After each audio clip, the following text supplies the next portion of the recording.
Two. All right, everybody, welcome back to the Adventures in Silvernell, the homebrewed fantasy world setting for this computer online game of Dungeons & Dragons 5e. I'm your game master, Scott Nicholson, and I'm here with four of my favorite players and characters. Let's start with Ben Dale. I am just a monster. Michael Jackson. My name's Monica, and I don't know how I got here. Tanner Messer. I have a cat. And Erica Webb. Hello. This is Campaign 2, Dragontooth Academy, Episode 22.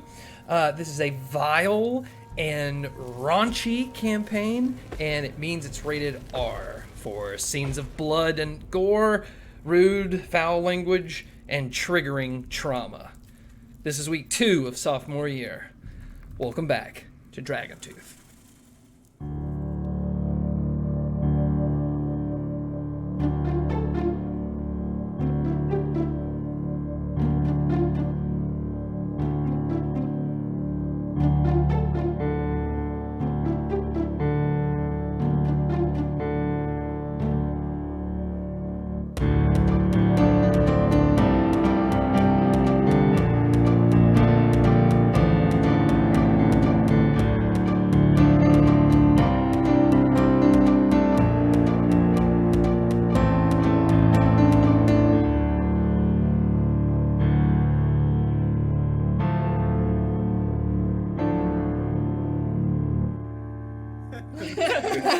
I do think about it though. All right. Hi everybody. If you're watching us on Twitch, don't forget you can use your rooter or your channel points to cause mayhem. We've seen it a few times. It's been great. The more you watch, the more you comment, the more you build. Make sure to like, subscribe, and share from Facebook, YouTube, TikTok. We're everywhere.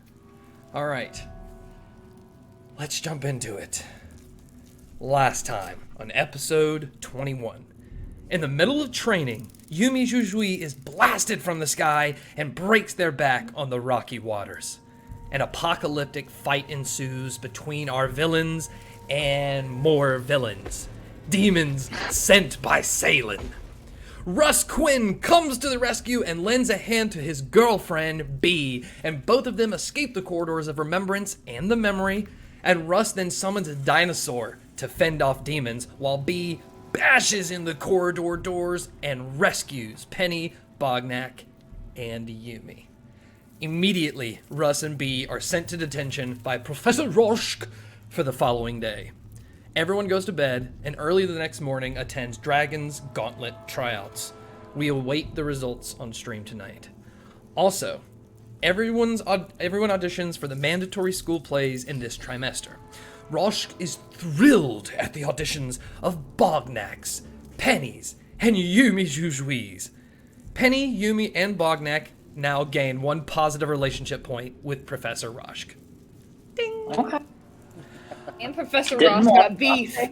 Unfortunately, there was a lot left to desire out of Bea's performance. Bea lose one relationship point with Professor Roshk. Ugh. Bognak took Bulkennen's hat and attuned to it last night in his sleep.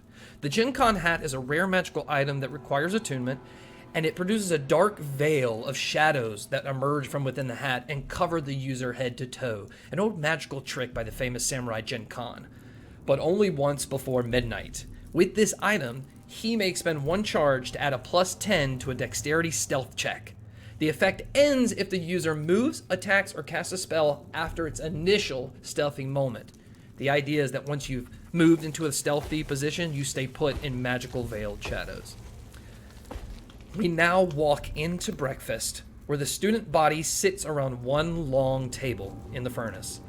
Many students did not make it through training, and what you see before you remains only 34 students of 2nd, 3rd, and 4th year class.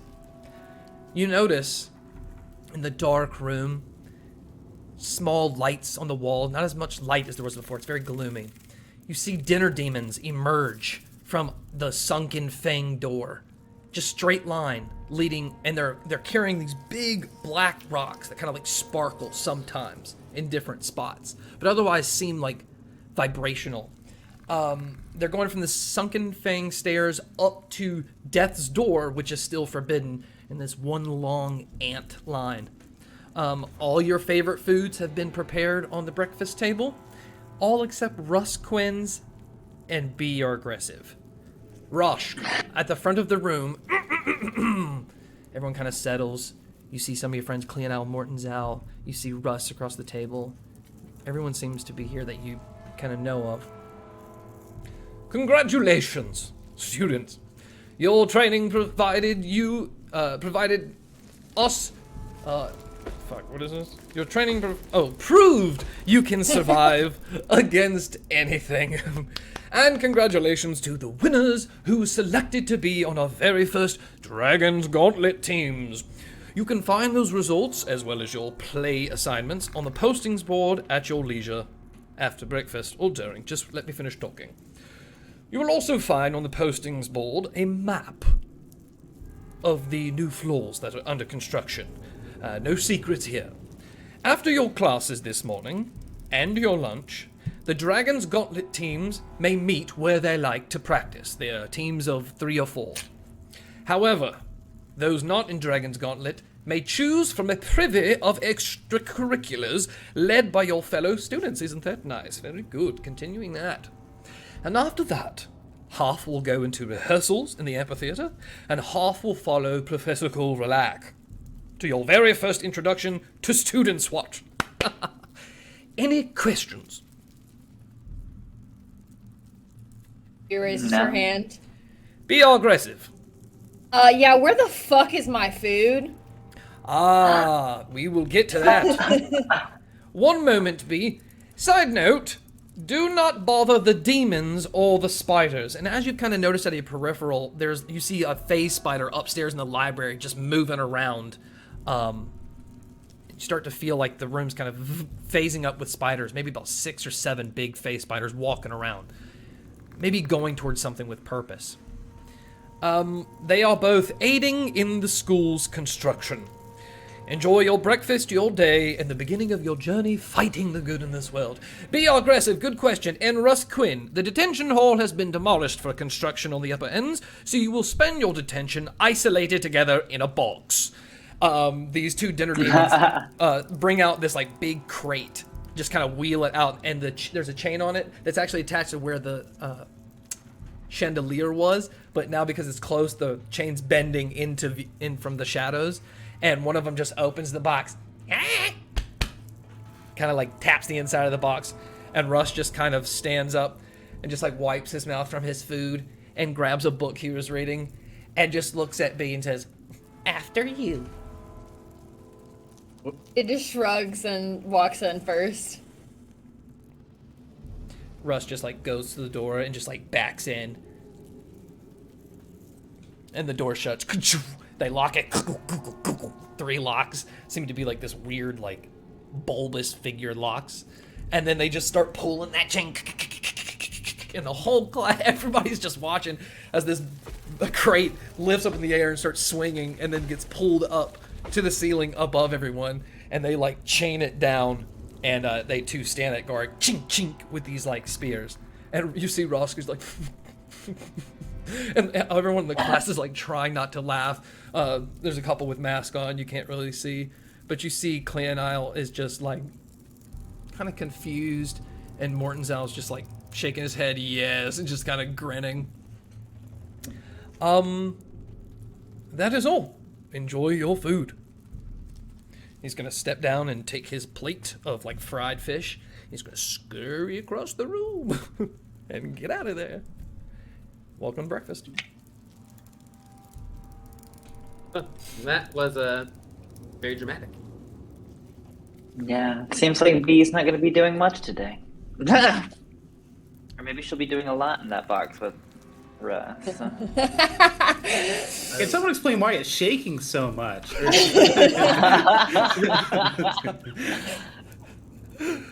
Does well in small Gonna need spaces. stronger chains. Oh dear. Yeah, so do y'all know when we're supposed to find out about this Dragon Gauntlet shit?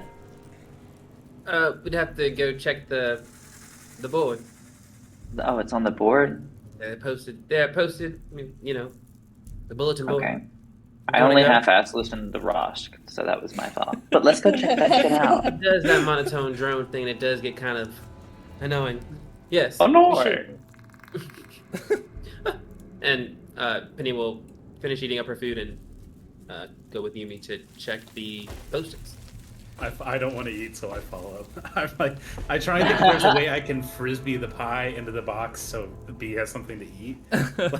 Just like chuck it through. Is there like any like gaps in the box at all, or is there's it like literally tiny just a cracks, box? but you wouldn't for you to breathe, but you Okay. wouldn't be able to like see through them. All right, on the Gotcha. postings board, you see there are 3 teams. 3 teams have 4 people each. One is a team captain, all representing their houses. Team Barrelhorn, Bea are Gressive. Someone will have to tell her. Kogoth, I think a 4th year, and Finnegan Ryger, and then as the team captain, Cassio Robati. Team Chronosteer, Yumi Jougoui, Skazi, Thorkrenin Flash Shoulder, and the team captain is Prachita. For Oh, team for Team Vaurgrim, it is Mortenzow, Byron Larendel, Egwin, and the team captain Penelope Flora. Bow, bow, bow. And then you see the map for the new construction. So basically everything beneath the 6th floor and below is not changing. It's part of the bottom of the school, but the top part looks like there's 2 large turrets, mechanical turrets that take up 2 floors. Everything in red on those 3 floors looks like it's exposed anti-magic field. Like the walls have been taken down. You can see through it. There are still pillars that hold up the floors above. Attached to the pillars are these student watch rooms that move up and down that can see in all directions. On the 3rd floor, or floor 9, is a smaller Corridors of Remembrance. On floor 10 the entire thing is a hothouse, and then there are red dots to indicate there are teleportation circles to get into those rooms, and that is the only way in or out unless you destroy the means. There you go. Okay. That's dramatic. I like it. Right? They didn't waste any time with this shit. Bognak's disheartened by the Dragon Gauntlet teams, but makes sense because he didn't have the Grist morning. But then he's like, then he's like kind of like slyly trying to look at the play so people don't know he's actually kind of excited about it. It's like, what is it? For the play, the first play, Nails to a Snow-Battered Wall by Astinian Brock. Yumi Jougoui is cast as the halfling innkeeper Ulvan Treason. And then Bea Aggressive got Chorus, which is going to end up about like 3 tiny roles in the play. Let's go.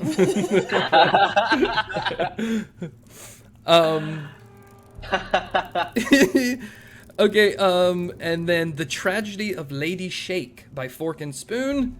Bognak T. Bruiser plays a carrot food folk, so you just look like a walking, talking VeggieTales character.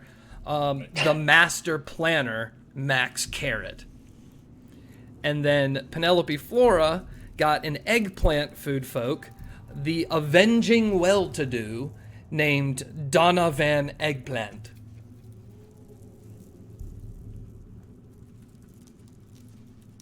And those are your roles. Maximum carrot. Nice. You will see attached to the board, there is a script for Nails on a Snow-Battered Wall, and there's one for Yumi, and there's one for Bea. There is a note that says, tomorrow you will get your script when you guys go on rehearsal. Yeah. I guess I'll snag mine. I'll snag Bee's too, since she's currently in a box. And I'll get that to her. Okay. Meanwhile, back in the box, it's just like chilling. You can like small lights come in the crack, but it's like it's probably dim light, maybe. How big is the box? Are we like on top of each other? Or No, is it like it's like 4 foot by 4 foot by 4 foot. okay? So it's pretty big for you two. Okay, so I'm assuming like we're in different corners of the box right now. So Bea just kind of like feels her way over to like Russ. Like she just kind of sticks her hand out until she like feels something. Ow, ow. I'll be like, oh, there you are. Russ, I mean, now that we have like a moment together, there's something I've really been like curious. I've wanted to ask you about, if that's okay. Sure. Do you remember when you helped me start the food fight? Yeah. And then she just like flushes. Like Bea doesn't really get like awkward or like flustered at all. And she's flustered and blushing, but I guess you can't tell because of the darkness. She goes, well, there was something that you called me. You called me your girlfriend. I don't think I know what that word means. It must be more than 9 letters because I've never heard that before. But when you called me that, it kind of made me feel like funny inside. Oh, that's perfectly explainable. I thought you got it, but well, when a humanoid and a humanoid love each other very, very much, and love is like you just like spending time with them more than most people. When you do that, you make dinosaurs together. So me and you are like dinosaur partners. Okay. Oh yeah. I think I'll be your girlfriend. Being dinosaur partner sounds pretty cool. You don't mind if I tell people that you're my girlfriend? No, I don't mind. Can you feel where my palm is right now? Like I feel like Bea sticks her hand out really aggressively and just like smacks him in the face at first, then it's like, oh. Oh gosh. And then reaches for like reaches back and like finds his hand. Okay, all right. He grabs your wrist and like pulls you away. Now smack it. High five. It's in his face again. Cool. All right. Well, What am I supposed to call you then? Ruth. Okay. Yeah, you don't have to like change your names or anything. Oh, okay. I gotcha. Yeah. It's just like it's a category almost. Like winged dinosaurs or swimming dinosaurs. Oh, okay. This is all just kind of new to me still. I'm kind of learning. I don't really like talk to people or like people or associate with people. I usually just kill them. So thank you for explaining it to me. So you don't have any purpose when you just kill people? You just go wild? I mean, it's fun. It makes me happy.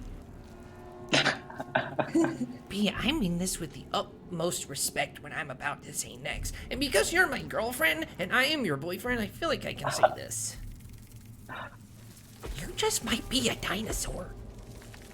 Bea like tugs at her skin a little bit and she's like, hey Bea. Rad. He learned to turn into a dinosaur now. And he just like kind of points at your tail, but even though you can't really see it that well. Right? That just is there in the background, the tail. So what do you want to do about this box? I mean, we're obviously not going to sit in here all day. You got shit to do. Maybe if we rock the box enough, we can like break the chain and we can get out. It'll fall down. Oh, hell yeah. All right, so maybe if you go on one side, I go on one side, we hold the edge and then hold hands or something and then use our body weight to shift, we can rock it until it bashes into the library. If I know anything about the library, it's sturdy. All right, sounds like a plan. All right, I'll let you lead. Make a acrobatics check with advantage because he's helping with the momentum of the box. It's a 16. You start swinging it. A lot of students have moved away now, finished breakfast. There's only 34, 36 of them. They're kind of moving away. There's a few that remain kind of talking and just kind of watching as this box is rocking just in the middle of this room. Roshk is nowhere to be seen until it just, and people just kind of stop what they're doing. And it's almost like that DVD screen that you want to hit the corner. They're just like watching you. Everyone just kind of funnels back in their room and just watching. Is that Bea? Yeah, it's Bea and Russ. Bea. Oh, that girl's a nut. So was he. Boom! It bashes onto the side of the library. Planks fall. Boom, boom, boom. You guys hit the floor. Both of you are going to take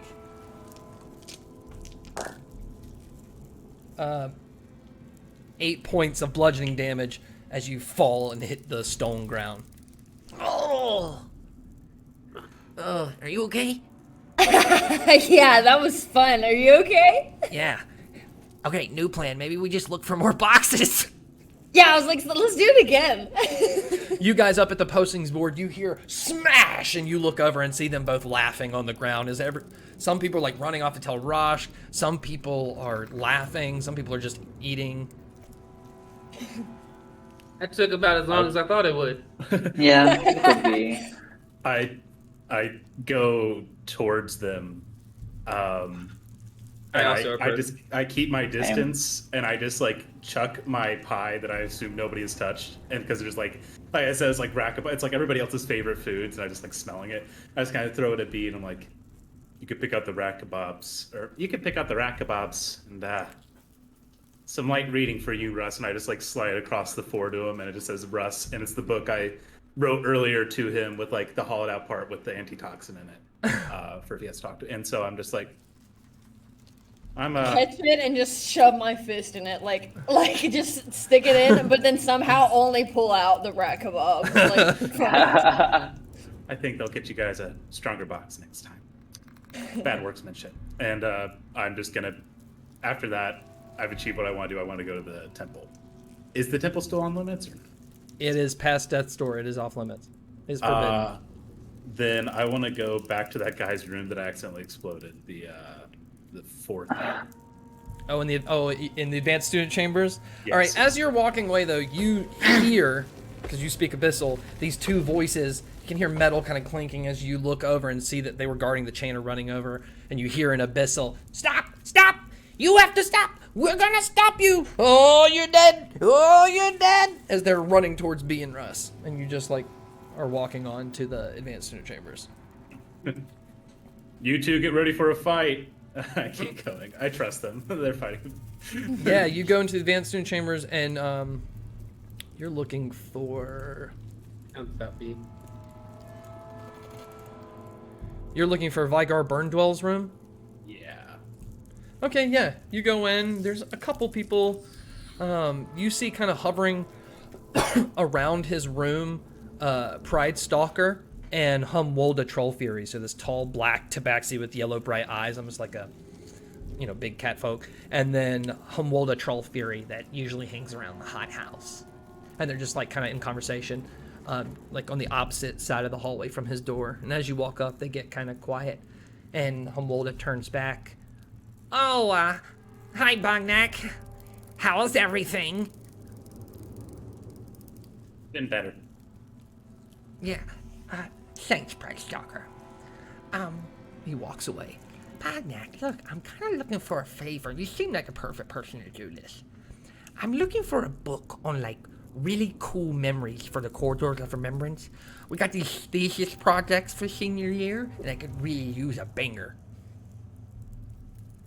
I'm just gonna make my way towards his room, and just as I'm saying that, it's like, yeah, Russ is probably the guy for the job, not me. Why don't you talk to him? Okay. And She's kind of cold, so she walks off. The door is locked. I use my knee and bust it open, or use my athletics check. Okay. I think if I'm using this, it's been a while since I've used this thing. Let me double check the mechanics behind my portable ring, because I know I get a bonus. I don't know if I get an advantage on it. All right. +4 bonus to the check. And if somebody helps me, I get advantage. So, yeah. So Grab my leg. do this +4. That's 30. Look both ends of the hallway. You see Homwolda Trollfairy with her bouncy curly hair go around the corner, and you fucking take a knee to the door. The whole door shatters in pieces across the floor. There was like something blocking the door too, like a chest that's like fallen, scraped down. And as you look in this dark room, as your eyes adjust, it seems like it's the bedroom of the Beast in Beauty and the Beast. There's tattered paintings and tattered just cloth dangling, a chair overturned with cloth kind of sticking out. What happened in this room that was so violent? This dark purple room. There's like a fireplace that's not lit, that's just ash. And then a bed with a drape that's fallen on it. And Bognak knows exactly what happened in this room as he looks at like the shattered wheelchair that he destroyed in here. And he takes like one of those shields and just puts it on his back because he's like, no waste. And he's gonna look around in here for some sort of like holy symbol. But like, Roll a perception check. perception. Or investigation. Roll investigation check. You sure it's not perception? Yeah. 15. Okay. There's some books that are completely burned. Maybe there's like a piece of 4 pages or something left that doesn't really make any sense. There is some broken vases. There is a whole set of like silver cups and stuff that are burned to the crisp. And on the bed, under the pillow's black. The sheets are black from fire. But underneath some of the pillow and bed sheet, still left about 5 or 6 inches of like white sheet. And in between it is a holy symbol that has that perfect burn around it where it didn't burn the holy symbol. And you see it's that light ender symbol with the lightning bolt that's like cracked apart. It's like it's just like those tornadoes that tear down like homes. It's like, but it left the stained cross in the window. Yeah, exactly. Yeah. So I think I'm just gonna pick that up and just kind of be like, well, I need all the help I can get. So if there's someone on the other side here, I'd really appreciate it. And Bognak's basically just gonna like wear it on his hip.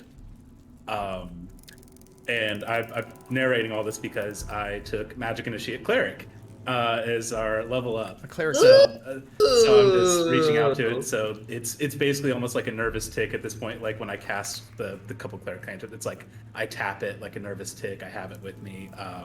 And one of the cantrips I took is Mending. So I'm immediately going to go to the door. It's like honor this room. And I put the door back together. Like I just like start putting it together like a puzzle, like it feels natural. And I'm going to board it up.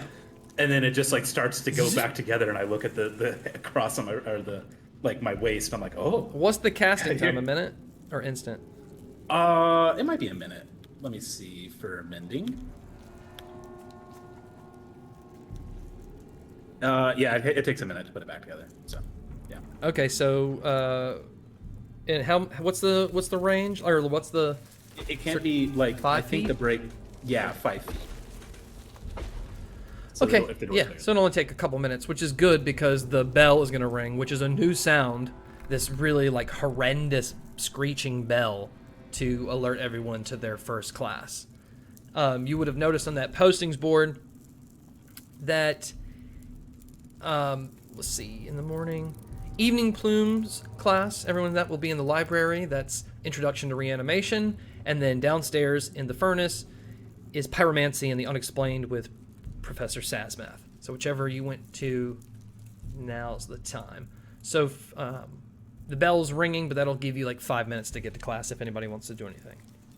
Yeah, as the bell's ringing, I have like B's script, and I'm like walking over to B and shithead that are like sitting there, and I'm just gonna like be like, here B, I grabbed this for you. It looks like we're gonna play together. Whoa, roll me acrobatics.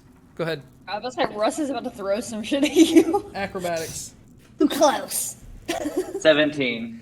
Okay, Russ is immediately gonna jump up and grab that script, but you knew he was coming and you just lift it and he flies right past you and you hand it to B. You're like, Better luck next time, Russ. Fuck off. He just spits from like 5 feet and just right in front of you.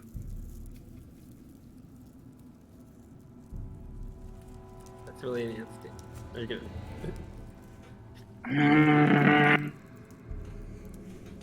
I don't have time for this right now. Fuck. Hate you, Russ. See you later, B. Hi, thanks, Yumi.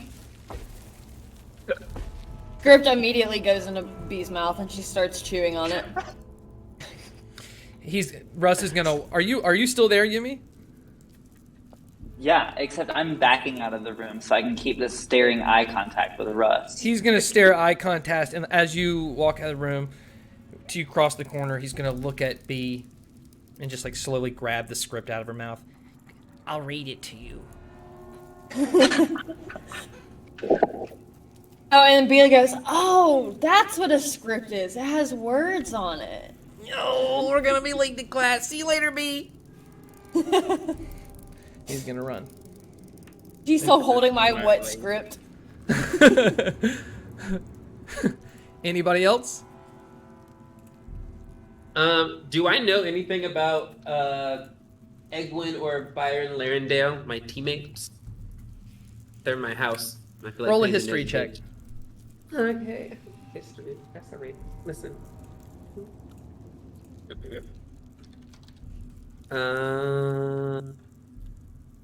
That's gonna be a 11. You don't know much about the other one, but you do know a little bit about Egwin. You know that he's a servitor or fawn or something like that, and he's from the Fae. And all you've heard is that he was like writing his thesis on maybe something that happened with the Fae here. You just like heard it in passing, but you don't really know much about him. That's all you know about him. Gotcha. Thank you. All right, we'll move on to our. If everyone's ready, we'll go to our first class, Introduction to Reanimation. That will be upstairs in the library, all the way to the left. If you look at your map, you'll see that Evening Plume is there on a carpet. The tables have been moved. There is a large crate that's about 6 foot high, maybe 3 foot wide on every side. There's a candle on top with light. And the box is chained down to the ground, into the floor. The chairs have been moved out that you and your classmates stand around as Evening Plume is waiting for people to file in. Everyone hears in their mind, take a seat, take a seat, everyone take a seat. Really didn't want to be in class with the Evening Plume, huh? In this class, the second years, he will tell you, is B. are Gressive, Penelope Flora, Yumi Jougoui, Mubir, Isla Nerona, and Cleonile. The third years are Duchess Sarah, Ignat, Prachita, Yurikawa Juni, Throkrenin, Flash Shoulder, and Naughty Lid Flash Shoulder. Everyone's in the class. Good morning, students.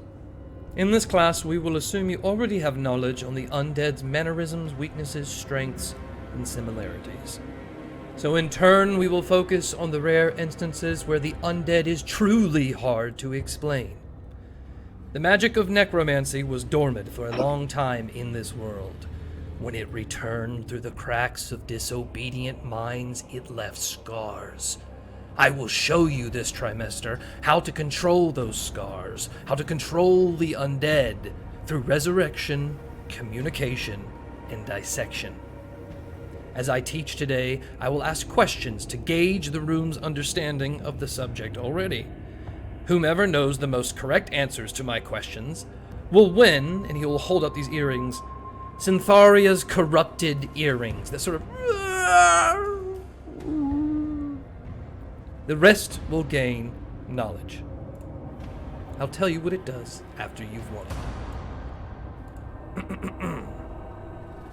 Long ago, in the highest elevation of the Amobit tundra, there stood a top-secret laboratory called Onyx.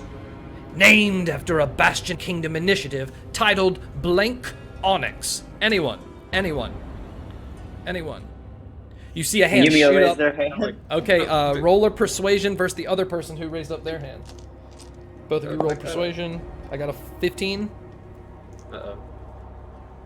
I got a 24. Yeah, Yumi Jougoui, yes. Can I do another check to see if I know the answer? So this is how it's going to go. You'll do the check if people raise their hand that wants to get it. And then you just say whatever you want it to be, and then roll to see if it's real. So it's a little bit of Mad Okay. Libs right now. Black. Gotcha. I'm going with black. Black onyx. Black Shit like Onyx. that. All right, roll a history check. 16. That is correct. One for Yumi. Alright, bitch. Known as Black Onyx, the initiative. This is where Bastion Kingdom was testing out illegal, at the time, necromancy magic. On what mistreated race? Anyone? Hand goes flying up. Penny raises her Oh, both of you roll persuasion checks. hand. I broke my hand. I wrote a nat 1. I did it. 22. Yes, Yumi. Jiggle hopper. Okay, roll a history check with disadvantage. With disadvantage. You can tell what Scott doesn't want to be true. He said, that's not good. Just don't think that's a race in this world yet, so you need to introduce Okay. a whole new How race. work. First roll is a 21. Let's see what that disadvantage does. Slender's turn. Second roll is a nat 20, so 23. Yumi is absolutely correct. Very good, Yumi. Not a lot of people know about the rare race, the Jigger Hoppers.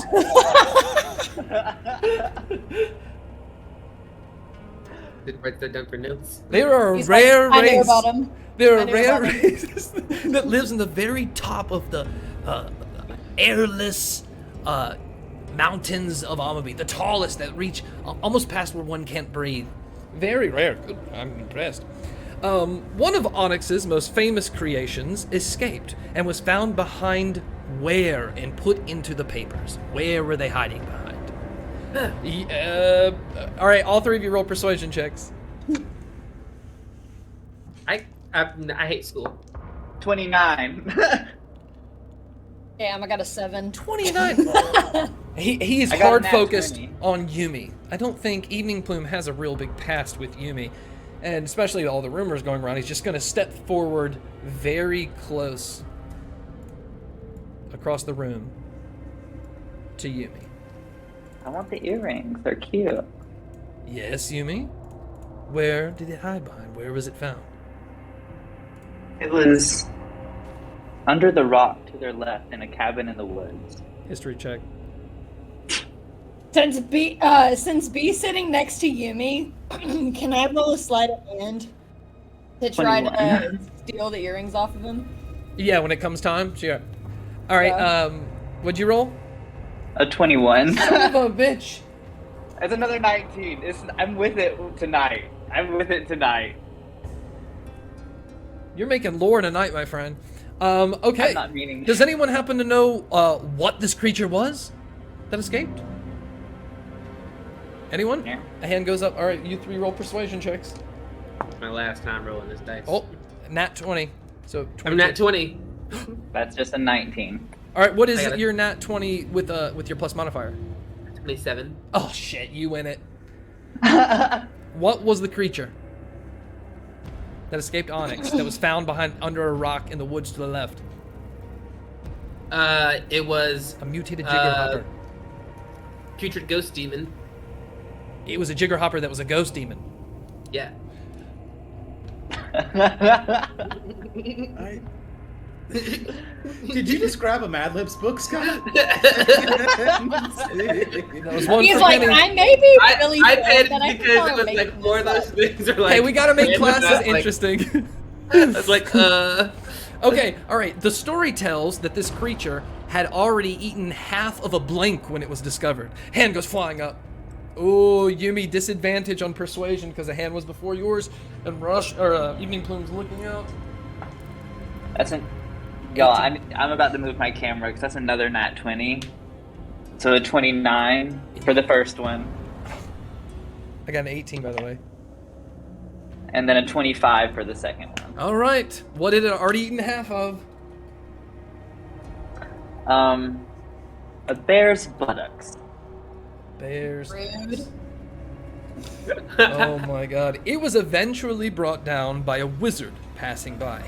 But he was bitten by this mutated jiggerhopper and carried with him a disease called what? An undead disease. Yes, Yumi, good gosh. Wait,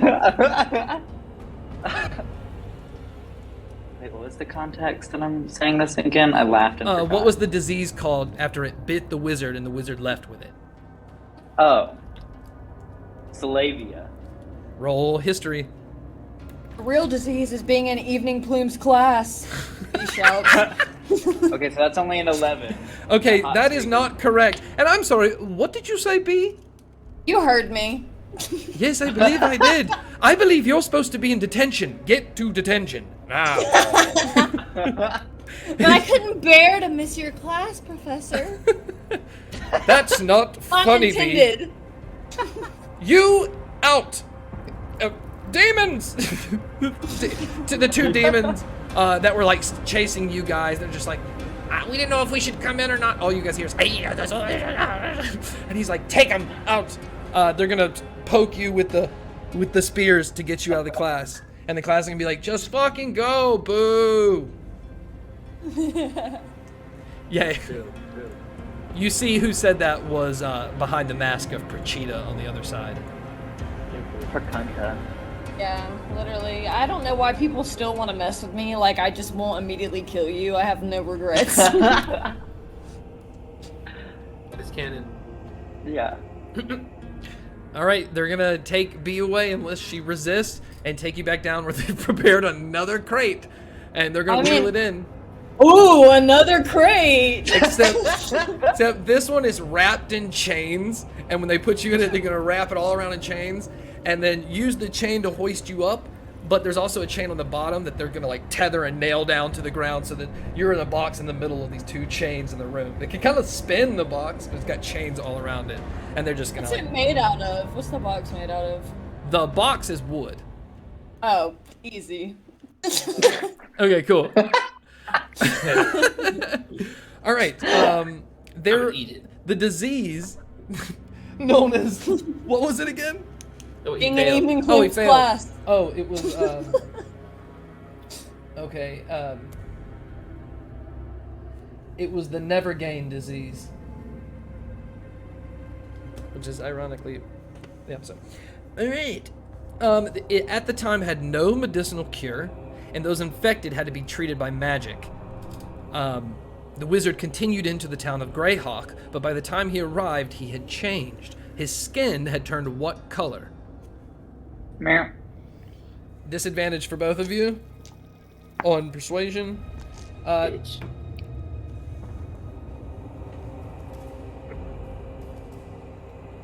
$26. I got two 26s. All right, MJ. Not that. Yumi, I am quite impressed. My first one was good. My second one was the What other end. color was it that he turned? Oh, sorry. He turned periwinkle. That is exactly correct. All right. They called it the Onyx Curse because they didn't have a name for the disease yet at the time.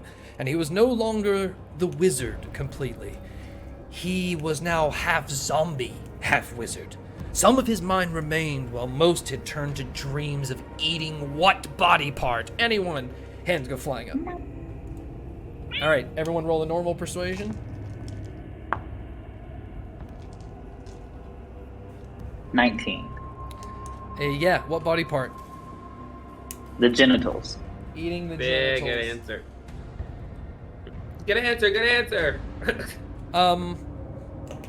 Show me genitals. He is going to pause right there, and he's just going to kind of laugh.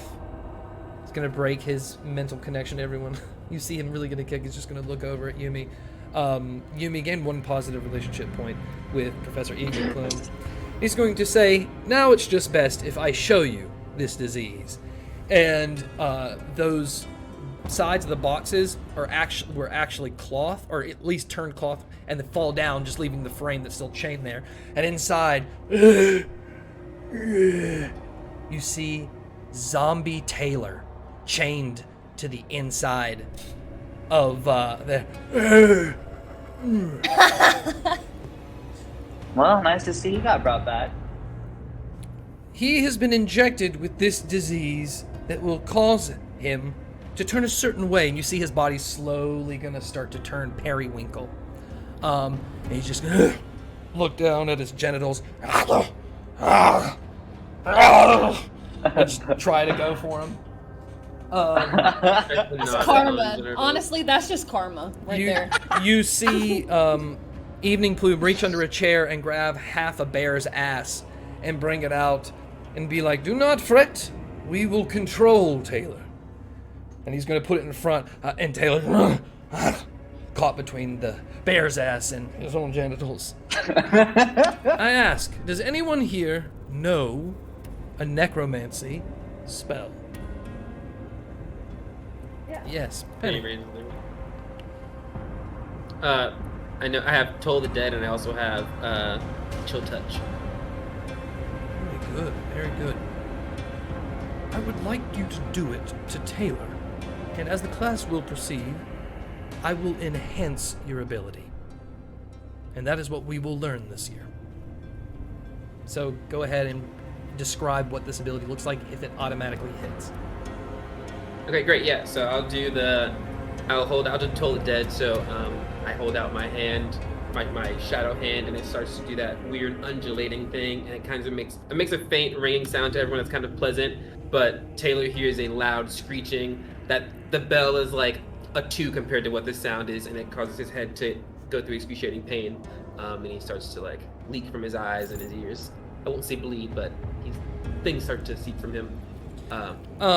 As it starts to seep, you see Evening Plume just like bow his head, as the very top of his head is just going to light up this light whitish blue, as he brings his hooves together and connects them. Boom. This like light bubble forms out of his body and sucks into your magic, and everything that's oozing from Taylor just kind of like stops and starts to float upwards, almost like Pennywise, and goes back into his body. And he's just like, still trying to get the genitals and the meat. It's just like, almost like he's being pulled. And just looks at you. Just kind of floats at you to about 5 feet. Bird. I hold my hand up at it. I look over at Yumi, and I wink at them, and I'm gonna start to cast Chill Touch and try to get them to cast it with me. And we're gonna like double blast with the necrotic spell. All right. So Yumi's casting, and I'm like, I'm gonna try to get her to like, or get them to join in with me and do it. So like, it's walking up to me, and I'm like, double blast. So I'll hit it, and then they'll hit it as well from the side. Okay. I'm like, don't fuck with me, Taylor. I never liked you anyway. All right. Yes, I'll light up my Chill Touch too then. Yeah, as you guys both start putting this necromantic magic into the corpse of Taylor, you see Evening Plume is just like amplifying all of your magic as another wave comes out. All of you roll a perception check. Ooh, that was good. 6. I didn't do bad this time. 16. You don't really notice this, Yumi, but Penny, you notice that while he's struggling like that word, like 11 from Stranger Things, you just see it's like really starting to affect the body.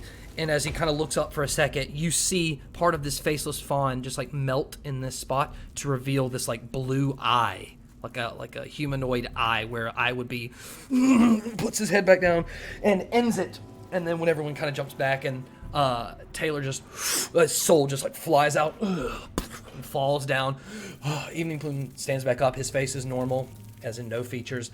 Very, very good. Yumi and Penelope, round of applause. Both of you gain 1 positive relationship point with Professor Evening Plume. And Hell yeah. Yumi, you are going to get Syntharia's corrupted earrings.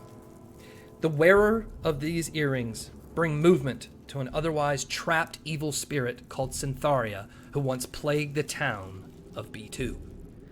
In return, the attuned wearer gains 2 charges of Syntharia's necrotic reach. When the wearer makes an attack, physical or magical, they may choose to expend 1 charge and double the distance. And if that attack succeeds, they add an extra 2d6 necrotic damage. So your attack will come with this necrotic arm from Syntharia that will also double it and do damage as well. Dope. 2 charges a day. Yeah, I'm gonna just put my earrings in. Any questions, class?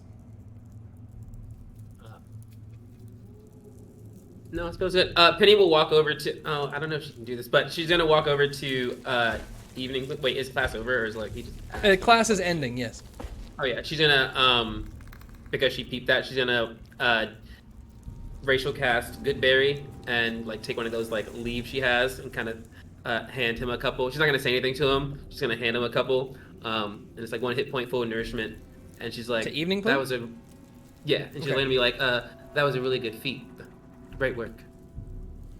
Thank you, Penelope. I believe your abilities will be very strong by the end of this class. Focus hard on your schoolwork, and I promise you, you will be a force to be reckoned with. That's the goal. And she He'll take the berry, but he can't eat, so. Moving on to the next class, Pyromancy and the Unexplained. We move now down to the furnace. It is actually a real raging fire in the actual furnace part of the furnace. There's candles on a table, and the chairs are kind of spread out so everyone can sit. Everyone's kind of in a seat. Roshk is up where the faculty, staff, and chairs would usually be, but it's just him next to a big pile of metal. And you see Shadowcut, the Warforged, is sitting on the steps as everyone is bathed in this red light, and you hear this already melting metal smell. Seems he was up to something. In this class will be second year's Bognak T. Bruiser, Finnegan Reiger, Jeremy Hollins, Mortonzow, Frux, and Scassi. Third years will be Shadowcut, Russ Quinn, Yuck Urso, Kogoth, Cassia Robati, Egwin, and Marcus Biofrost. Welcome, students! Yay. All right. While in this class, I expect every student to wear protective gear that you can find under your seat. Everyone pulls out like glowing goggles. Okay.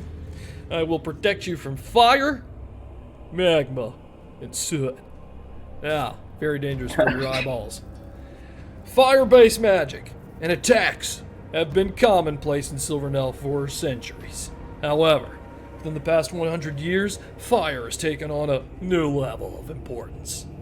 It brought life to a scrap of metal in a creation forge in Canterville. You know them now. You'll love to see them. The Warforged. Once a robotic, obedient machine forged by brilliant Furbolg minds of Ravenforge, now in Canterville they find sentience. Shadowcut, please stand. Tell us a little bit about your upbringing. He's going to stand up. I'm Shadowcut. I was named Shadow after the secret forging of my life, and Cut after my duties were to kill. My grandfather was a disowned dwarven blacksmith from the Turtle Run Kingdom. He escaped to Gradsol, where the first creation forge was made, and there he secretly made my brothers and sisters. With Shadowcut's help, I will teach you this trimester how to fix, alter, and otherwise restructure the metal insides of sentience with fire. This will employ magic and the practicality of strength and nature. Lay down, Shadowcut. You did not say I had to do this the very first class? Well, I gotta show them your insides, man. I am uncomfortable with being the demo. Well, what do you I'll want me do to it. do, buddy? What? I'll do it. Everyone turns and looks. Bognak, you gotta have a I mechanical just opened insight. my chest. Holy Agba. Everyone's gonna turn and look. The class is like, whoa, people start talking. You cheer on his inside. Alright, Shadowcut, you're, go sit down. Little wuss. Come on up here, Bognak. Wow. I just leave the chest open and walk up to him, goggles still on. Just, All right. Well, let's take a look down in here. You look down into your stomach. He's gonna pull back and slowly look into your eyes. He has no eyes, it's just sockets and skull. Turn and look back at you. Yeah, this'll work. Oh, glass. There are different mechanisms on the inside How the shit did you get this, Bognak? that you might want to look at sometimes and, readjust. Certain things you cannot touch. Some things are really bad. How did you get this?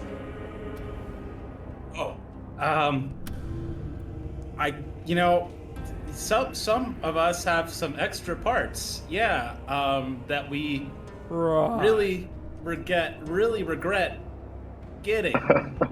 Of course. I regret all of my parts, but a couple in particular. So I'm very interested in how we can use heat to amend the insides. Right. Heaty insides. All right, class. Everyone stand up and get close. Class is gonna stand, put their goggles on. Everyone's gonna walk close. He's gonna pull out some tools from a bag.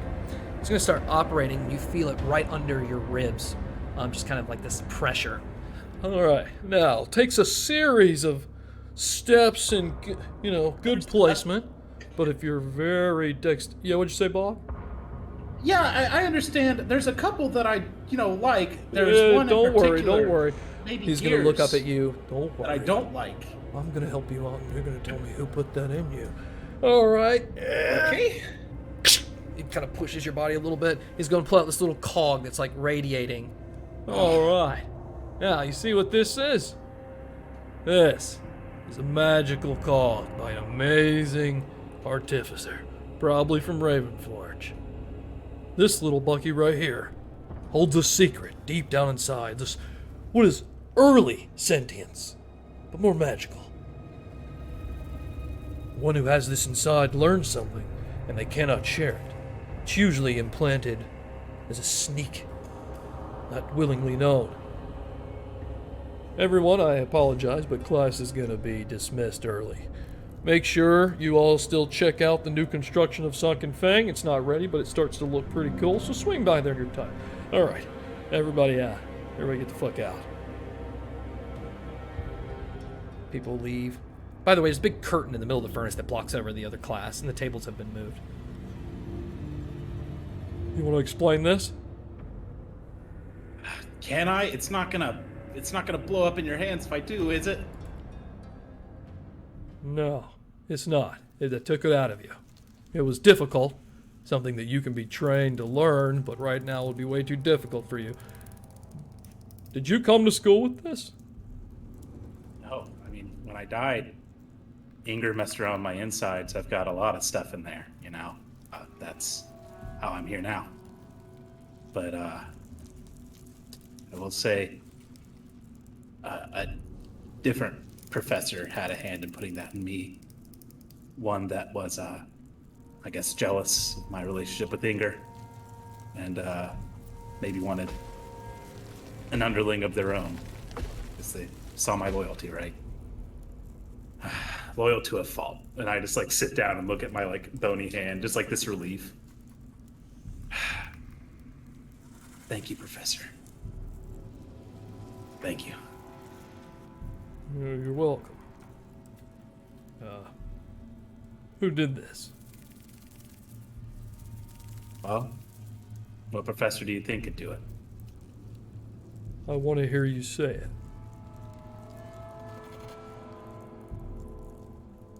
Can I do an insight? I'm scared. I hate I'm being alone. scared. I'm scared. Sure, roll an Fucking insight school check. teachers is I never mean, good. it's a high DC because you don't really know about this thing. 16 flat. Plus. Oh, can I? And this might be the first time I get to use this ability. The other cantrip I took was guidance. So I just like. Okay, I'm very strict about guidance. You got to use it before you get asked to roll checks. Yeah, that's fair. I just remembered I took it, so that's fair. So yeah, then it's just 16, and I'll know for next time. And I just, what do I get with that? You definitely felt when it was inside you a little different, like more charged, more constrained in that charge. That you feel a little less. Maybe it's draining now with that. That's all you really feel. Okay. No, I was saying an insight check on him. Like I was like, what are his intentions? I mean, he's not. I mean, he doesn't have a very charismatic face because it's just a skull. But he definitely seems very concerned, and his voice is very different than his charismatic self. Yeah. So he's either really pissed or really confused, or he wants to desperately know something. He knows something you don't.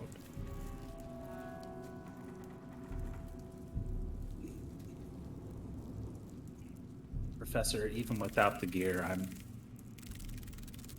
loyal to a fault, like I said. I'll keep a secret until I'm wronged, and well, they haven't been helpful, but they haven't wronged me yet.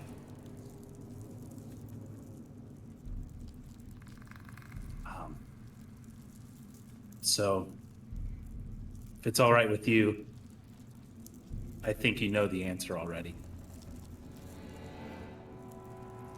I'm not ready to say it yet. Yeah, ironic. I've blown up enough people, and yet I'm still scared I'm going to blow myself up. Fire erupts from his fingernails and shoots up the bone. Boom. Zone of truth appears around you two.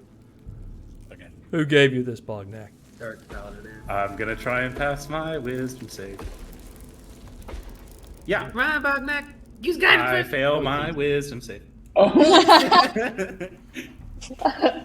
bitch. I've never. Yeah, bro. Yeah, I guess I've never had a zone of truth before, so I've never been forced to say it. It's like, I'll never tell you it was evening. What the fuck? His skull just kind of like pops up, looks a little confused, and in his right hand, it just blows his whole right arm off. Bones shatter. Dexterity saving throw to both of you, but his arm's definitely gone. Oh my god. Oh my 7 God. for Bognak. We're gonna be great. We're gonna have a good time. What'd you get? Episode. 7. He got a 4. It's gonna blast both of you. You're gonna fly off that platform 10 feet onto the ground. Your insides are gonna kind of short wire a little bit. His like part of his skull, like this is cracked. This skull is cracked. And he's holding it. Oh! And his whole right arm is missing. But other than that, both of you are just going to take 4 points of piercing damage from the shrapnel. Okay, that. Yeah, could have been worse, I guess. We'll see if there's any repercussions later. Part of the professor is gone. He's going to stand up and be like, "We have 10 minutes before next class. Join me. I want to show you something." Yeah, no, oh my god. Here, can you take any I like try and pick up pieces. Just leave it. I'll grow it back later. Oh, that's how it works? No, but magic's powerful. Come on, let's go. And he's going to take off towards the barrel horn lobby. I follow. No, sorry, he's going to take off towards Chronosteer. He's Chronosteer, I believe. I cannot follow. Well, I mean, I can. Is he? I forget. Hold on, let me look him I up. thought Evening Plume was. Yeah. Chronosteer. I think it's Evening Roshkin Plume and Sazmat. Culverlac are Chronosteer. Yeah, he's definitely barrel horn. Yeah, so he's- Roshkin Sazmat the barrel. He is going to take you in. You pass by. They're installing new bleed orbs that are actually kind of in the shape. They're still the exact color, but they're kind of out like a star in 4 points. The top and bottom point are very tall, and then there's this, and then the middle is like a flat circle. but they are hovering, and the demons are like fixing the area around it. He's going to take you to his room. He's going to shut the door, and he's going to pull blinds in front of the door. And Scott, somebody redeemed a random problem. I don't know if you saw that. Oh, yes. I think we have a problem. Another one. Okay, fantastic. You know, Does it have perfect, one body? too. Fuck you, Matt. Is it have one body? That's a perfect one. All right, so as you get to the room, he's going to go to a shelf where this box, and he's going to put it down on the table, and he's going to say, those are Inger's belongings that she left in her office. Listen, I knew Inger pretty well, and I know Evening Plume well also. I think something is happening here that could stop the whole purpose. And it worries me that you pledged allegiance to Evening Plume. You said you had to make a choice, I assume between Inger and Evening Plume. I cannot force you to change your villainy, Bognak, but I can inspire you to reconsider. Those are her belongings. I hope you choose the right side. I look at him, and I basically said, well, I said he wasn't helpful. I chose Inger over. But I couldn't get that out of me. So, I appreciate you giving me the autonomy again. You Because hear I'm still... I wave to the earrings and I'm still Inger's disciple. After all. Random problem occurs. You hear a noise and a bright light from behind you. You turn and look, and it's it's a very, very small, the bleed orb that just kind of rises from his nightstand wall. And you see appear is the face of Fatale. And you hear crying in the background. Like very young. Toddler, maybe. Just crying. And she says, "What is he doing here?" And she goes, Bognak was interested in, you know what? This is inappropriate. I asked you to leave. Get out and take your belongings with you. I am sorry, Headmaster. Yes, Professor, I'm sorry. I won't ask you to help me mod me again. Get the I fuck grab and out or run you're up. going to detention. Detention. goes out, he shuts the door. I don't have to go in the rust box, do I? Oh, no! You leave the room now knowing Fatale knew you were there. Yeah. Why does the stream never redeem problems when it's somebody else? Villain. It was also targeted right at you. They said, Bog. Yeah. They were like, I want you to have this. Yep. Even our watchers are villains. Well, I still get the box. That's cool. And I needed the box. So. That's true. That is true. All right, we're going to take a quick bathroom break. We'll do 10 minutes, and then we'll be right back for Make the it next 10. class. All right, see everybody soon. And welcome back, everybody, from the bathroom break. Before we begin, I want to remind people on Twitch to use your Rooter points. And if you're on YouTube, like, share, comment, make your presence known. We respond very fast. But also, for even more content this Friday, Ben and I are doing a one-shot called Bards on the Run. It'll be a comedy one-shot about bards that go to a festival in a city to see their idol band. They perform dressed up as that band. Turns out the band does some evil shit and the entire town turns against them, and they mistake us for them, and it's an escape of the town. So Bards on the Run. Ben, check us out. who's your character, Ben? I was going to say, I'm the bad boy of the group. Halfling relative of Bea and Gressive.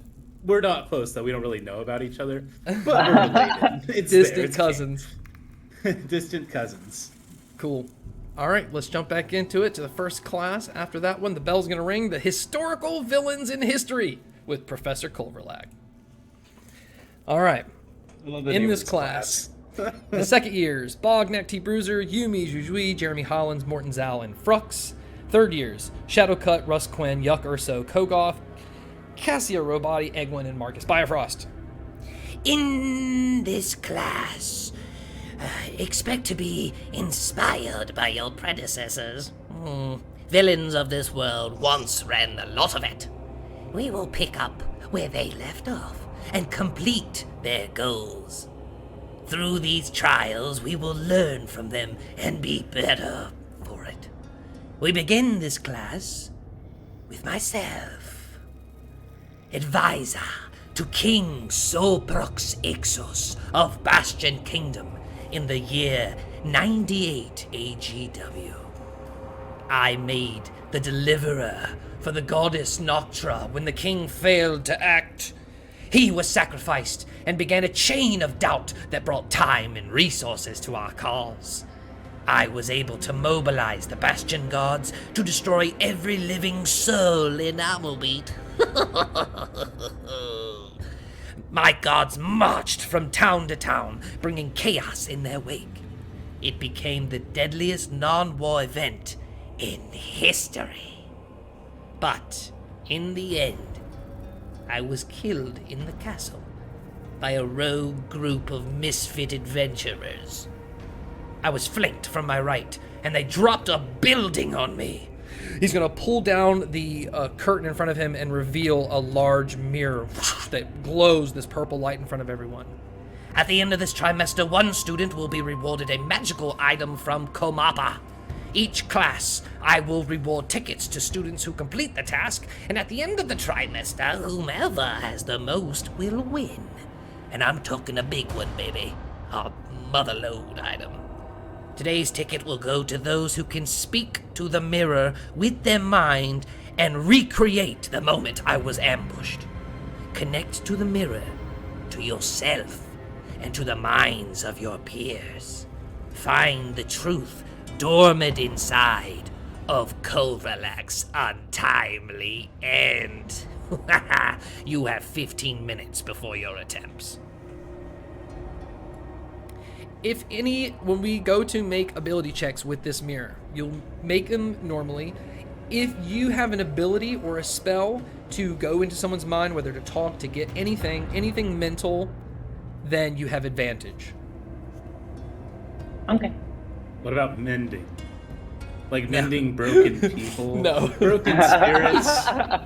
Get in the chat, everybody. Silver Fox Webb, I need your help. I've been betrayed tonight. All right, everyone's gonna start talking to each other. Yeah, everyone's gonna start talking and working. I'm gonna go to Russ, I think, since he's in the class. Be like, I'm gonna stay back. I'm basically gonna stay in my chair and look at him. It's like, did you read my book? Your what book? Did you read the book I gave you? I haven't had time, Bognak. I've been really busy, man. It's a short read. Look, you guys almost killed Bea, okay? Now, me and you, we're like pretty close. Though you're very weird when you have to use the bathroom. But between you and me, I'm planning something. A present for Bea. And I'm not gonna give away any spoilers to this movie, whatever that is. But it's gonna be me killing Yumi Jougoui, huh? Silver Fox Webb redeemed a main player advantage. All right. Up. Love Main player. It's going to out of the No, four. wait. Yumi already has it. The point. All right. Yumi already has it, so this will be someone Just else, kidding. which is Bognak. It lands on Bognak. All right. Russ looks up at you and says that. Sometimes pandering works. I just look at him. I'm like, I'm going to my desk. Do I like hear my name in Russ's like shrill voice when he says that shit? Perception check. Are pretty close to each other. Totally hear shit. That's a solid 10. I still think you're within like 10 feet. You'll be able to hear it. Like if someone across the room is talking about me, I can hear him. So yeah, you heard that crystal clear. Fuck did you say, Russ? I wasn't talking to you. No, but you're speaking about me. What is it? I speak about you all the time, and none of it is good.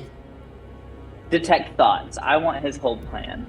Oh, He just automatically is gonna fail it.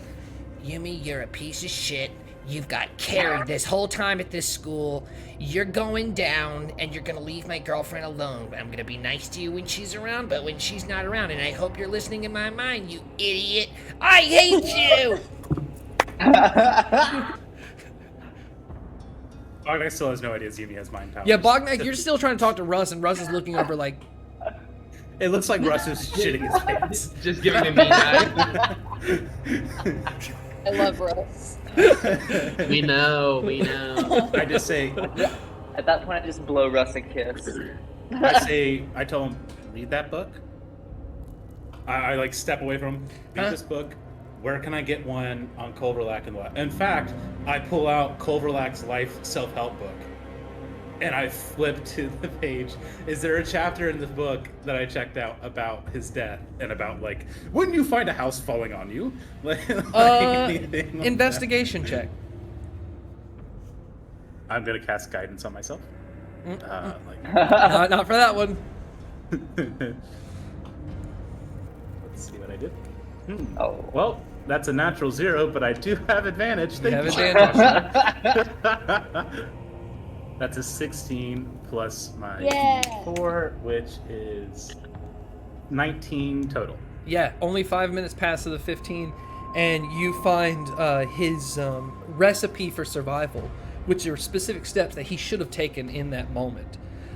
It will be, I shouldn't have left the back 2 doors behind the thrones unlocked. I should have put guards over there in the shadows. I should have taken down the pillars so they didn't have anywhere to hide when they snuck in.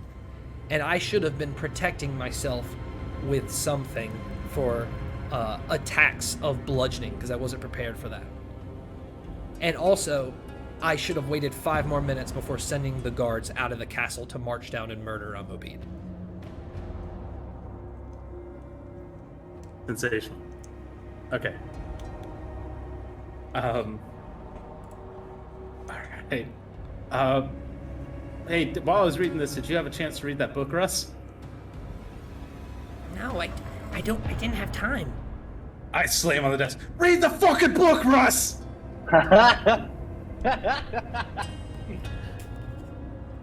Okay. All right. Read it. I grab it from his back and open it in front of him and point at it, and then I step away. Well, I'm not gonna read it right. You see Culverlax just looking across the room at Russ. Oh, that's fucking weird. Culverlax just gonna watch as people continue to start to talk. You want to speed up the next 10 minutes, or do you have something else you want to do, Yumi? I mean, yeah, I'm just gonna like prepare for what I'm about to do and everything. All right, so everyone's gonna get in a Wait, line. does it take him the full 10 minutes to read the page? Oh, you gave him the Culverlac book. No, I gave him the book that I wrote like a page basically saying like, thank you so much, really appreciate you. Here's antitoxin if you ever need to talk to me. I can't tell you what's going on with me, but I want to be your friend. Like, I wrote that. So like, I'm not like, so he knows why I'm Okay, being all right, distant. yeah. Are you watching for his reaction, or you said you walked away? I stepped back, but I'm like still watching him read it.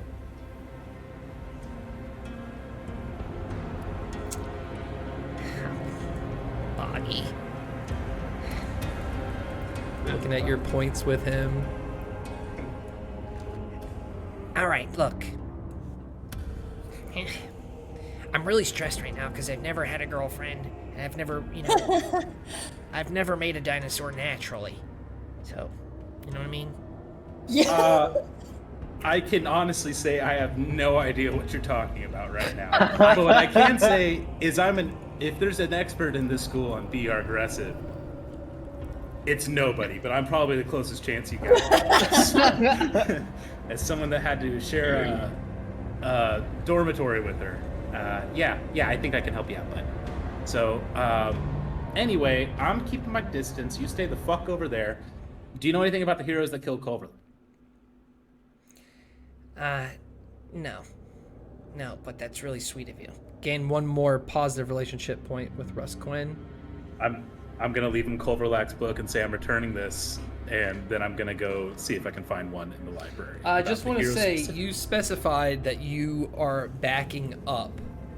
Yeah, I've got 10-foot reach, so I just slam That's it on right. the desk away from him and walk away. However, if you look at the map, you backing up is right near Kogoth. So during the kindness, it still emits in a 5-foot radius. Oh no! And it's actually Kogoth Egwin and Jeremy will be within range. Oh no! Wait. Not Egwin, this is my teammate. Oh god. I Maybe don't they'll like just that get spell. maimed. Maybe they'll just get maimed. They don't make me hear. I get their body parts all over my clothes, I swear to God. Culverlac walks up and says, and just shuts the book of Rusquin and looks at, Focus on the task. Perhaps a magical item is not of interest of you, but when the heroes attack, you're going to want to know this shit. Now both pay attention, or you're getting detention again, Bognak. And what are you two doing? and as you turn and look, you Say- see Jeremy Hollins and Kogoth. Not Egwin, great. I look at Professor Roshk and I say, well, I'm kind of a magic item myself. Or Culverlac, he's going to look at you. I don't like this new... Bow! Both bodies explode. I point at both bodies, 20 gold, 40 gold. I'll expect that in my allowance. And I go to the library. He just like whites up the guts. Everyone get in line. Step over the guts, they're just guts. Everyone's going to start to form a line slowly.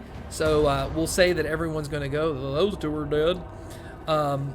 I'll let you guys go first if you want to go. So we'll start with Yumi and then Bognak, and then I have things for the other people to go. Before you go, Bognak, Mortenzow is going to come to you and be like, "Hey, man, here you go." He's going to hand you a bottle that's this glowing blue, and he's going to say, "It'll help you. It's going to make your insight checks into this have advantage because it's connecting to if there's any sort of sentient mind, which obviously he told you there is a mind in this mirror. So he's just going to hand it to you and just try to get a fist bump. Do you want it? No. You're really trying to get me to kill Mortenzow, huh? No, just take it, man. I don't want anything. He's gonna walk away to get to the back of the line. I just take it from him. And as he walks away, give him a nod. He's not even gonna look. He's just gonna walk back to the back of the line. Okay.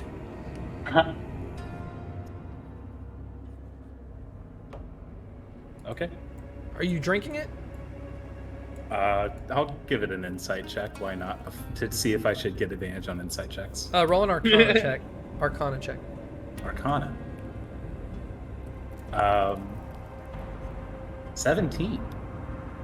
Yeah, it is a potion of good faith, so it will give you advantage on this mental ability.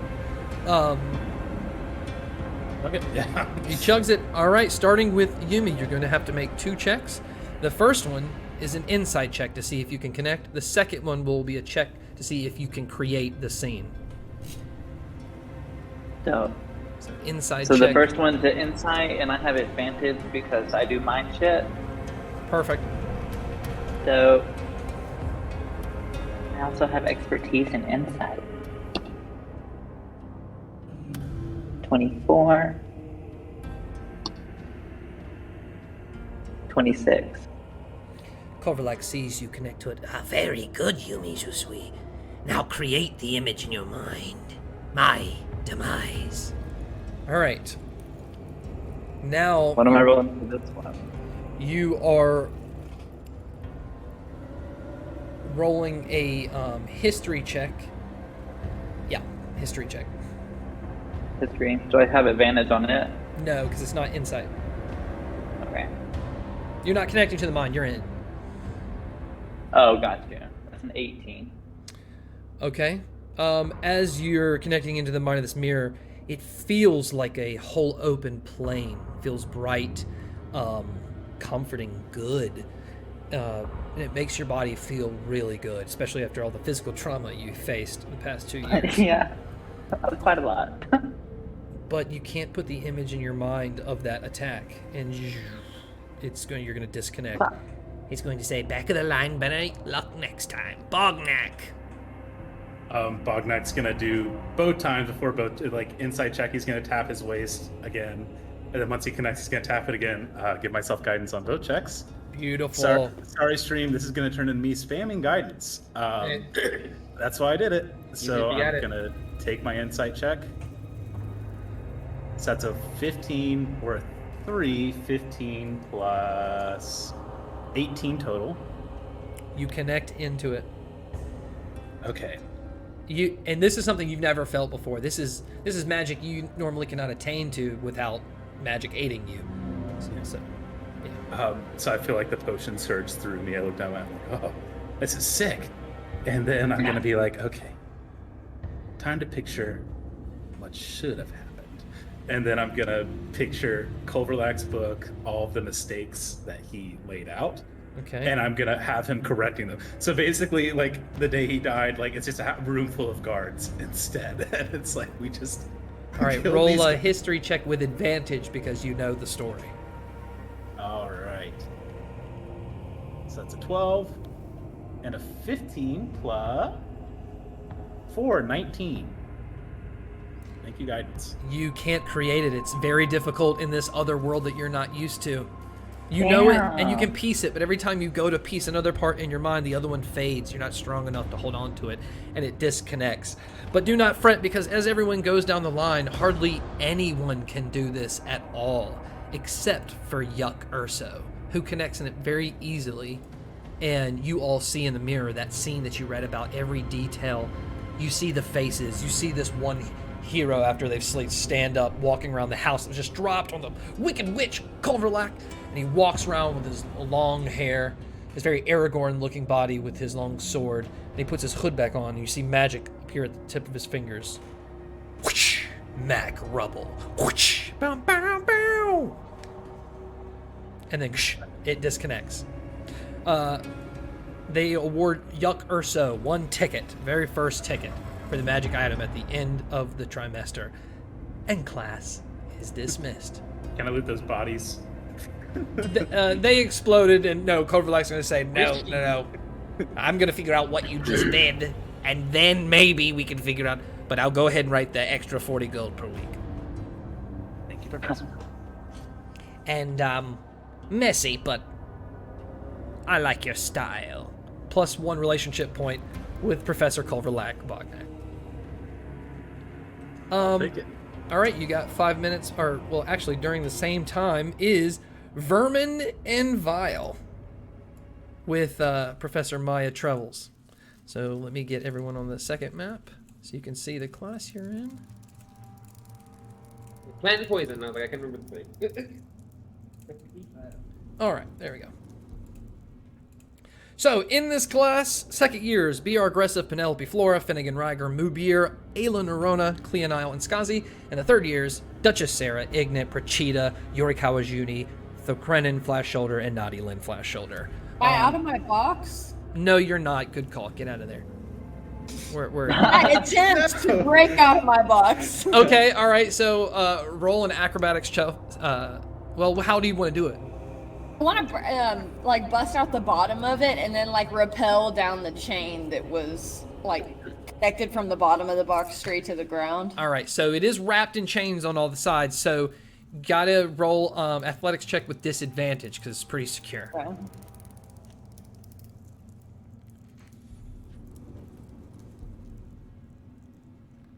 A 16. Yeah, you bash through. The chains that are wrapped around kind of break at that spot. You get a good fourth of the bottom of this 4x4 box broken, enough for you to fit in. You're just up in the air. Nobody's in the room. Well, actually, that's not true. Nobody's in the room. They've transported this room into this class. So as you look down the hole, you're over top of this class on this side of the big curtain that divides the room in half. So you see this class about to begin. Okay, I just like rappel down really fast, and I'm like, I didn't miss anything. Just sit down. It is right where the professor is, so do you want to stealth or just jump in front of her? I jump in front of her. Okay. You jump down, and she immediately just sees you. We'll get back up there. You just did it right in front of me. Detention, be aggressive now! I mean, are we really gonna go through this like again? I feel like I just keep wasting y'all's materials and like your boxes. She just screams I mean, out, "Can I get the dead demons?" Around the corner, oh, comes the dinner demons. Get her, please. They're gonna run up to you with the spikes. The class is gonna laugh as everyone's getting in their seats around this table. B, they're shoving you back at that chain. Okay, fine. I'll rappel back up the chain. Since the box is broken, I'm just gonna swing from the chains while it's going. Back in the box. Be aggressive. I will mend it closed and reinforce it again. Okay, fine. You see her use mending up the wood. Goes back to it. The chains reconnect. And she's going to say something to one of the dinner demons. He's going to crawl up to the top of the box, and you can just see him a little through the crack. He's like, go, just spears the box a little. The other one's going to run off. And as she starts to talk, he's going to reappear behind her, carrying like these thicker chains. She's like, just keep it down. All right. Can I bust like a hole that's big enough for my face to peek out of? Like, but I'm still technically like in the box. Roll an athletics check with disadvantage again. Because it's mended. 12. You crack the wood, but because the chain's on the other side, it doesn't break off. It's just like little cracks that you can have like perception at disadvantage peeking through. All right. I just start screaming through the crack that I've just made while the class is going on. Trebles is like trying to talk. Like, ooh! While this class is trying to go on. B, if you cannot be silent, we will make your punishment more severe. Like, ooh. She is going to go to her, like, the table that everyone... And as you guys start to sit at the table, there's a giant plant that's very bright, vibrant in front of you, and a book that says Vermin and Vile by Maya Treble's textbook on it. She's going to whisper to one of the demons as she hands them this little note that she writes, and he's going to, drop the chains, take the note, and bolt. Well, forgive me, class. I'm going to have to speak up until her solution arrives. Now, she's going to walk over. These are your books on the class, your textbook. You must leave it here at the end of class, so soak up the opportunity wisely. She's going to lean in towards you, Penny. Vina is still growing untouched, Penny. She just kind of nods. If you'd like that to continue, we can work a deal. See me after class. And she gives a quicker nod and turns. She's like, sounds good. Good morning, students. Before you will find a ferocious flora vermin. The one in particular is called a Derivix. Half rat, half plant. It is common in the deepest trenches of the Banter Marsh, but excels even more on dry land. This trimester I will use your Derivix to teach you of the poisons and villainy that lies within nature. You will learn to love that which can kill you with a drop. You will spend time taking care of your Derivix in this class, and at the end of the trimester, that which has the most tamed, the most trained, the most vile, and strongest Derivix will have their pet rat vermin installed as head plant in the new hothouse floor that is currently under construction. Is that appetizing to anyone?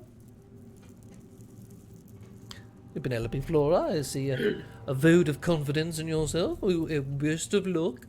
And she looks around to see if anyone else dares raise their hand. Just out of curiosity. In her big metal, revealing but strong armor, you see Ignat raise her hand with her light blue skin and bright red armor, and she's just going to look at you, Penny, and just give like that political like. Oh. Yeah, Penny doesn't do cute politics. She just stares at her, and she's like giving like the pin, like the. Really? You want to go up against me? Okay. Have fun. This Derivix will be a staple in the ecosystem on the floor and the main brain hub for all life in that floor. You will see before you a textbook written by yours truly. Read it. It will teach you all you need to know about your Derivix, and I will walk around if anyone has questions or concerns. When the bell rings, you will leave your Derivix and your textbook behind. Good luck, and may the best vermin win. She's just going to shark hover around this place. You see big before you a plant and a textbook. What would you guys like to do? as it. Penny is going to reach out for the book and ask the Dairy Vix how it's doing in plant. Don't talk to her. She just keeps saying. It's you just hear this like low growl, and it says, "Don't you talk to me! Shh!" And you look over, and Ignat is like having a conversation with her plant, and looks over at you and goes, "Try being calmer. It works." Oh. And I look at her, and I'm assuming she had a successful like roll. And I kind of flash my eyes, purple, and I cast silvery barbs, and I give her disadvantage or whatever she's doing. And I'm like, "Thank you," and I give myself advantage, and I look back at the plant. Does is it auto succeed, or does she have to roll a saving throw? It's like it's a reaction to her succeeding on doing something. So I'm assuming since she's just, like talking well to the plant, Penny's like, "Actually, that's not how this is gonna go." And so she's turning her good thing going well into a me going well. Okay, sure. You see her start to have trouble with her plant, and it kind of like lunges forward, and all of its leaves just kind of snap at her face. Whoa! As she looks over at you, kind of embarrassed. Oh, you should try talking to it a little quieter.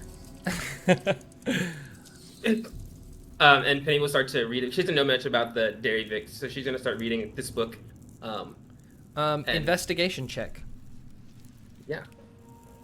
No, I got the danger. Oh my god. Oh, there was a boat so bad.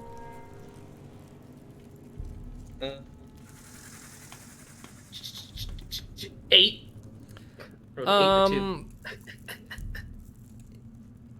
There's a section on Dairy Vix, but it's not like you must do this. It's not like instructions. It's like tales of Dairy Vixens, but like it's a very weirdly written book. Obviously translated from another language, so it's very confusing, and it's not plants you're used to, so it would take some time to learn what to do through these stories. So you'll probably have to take the rest of your class to just read. As she like starts to realize that this is like not a like how-to manual, she'll go back to speaking to the Dairy Vix. What seems to be your issue, like your problem? You don't want me to speak to you, but I'm your caretaker. I'm supposed to make you great and powerful so you can run things. Don't you want to run things? Persuasion check. Okay. That's much better. That is a 21.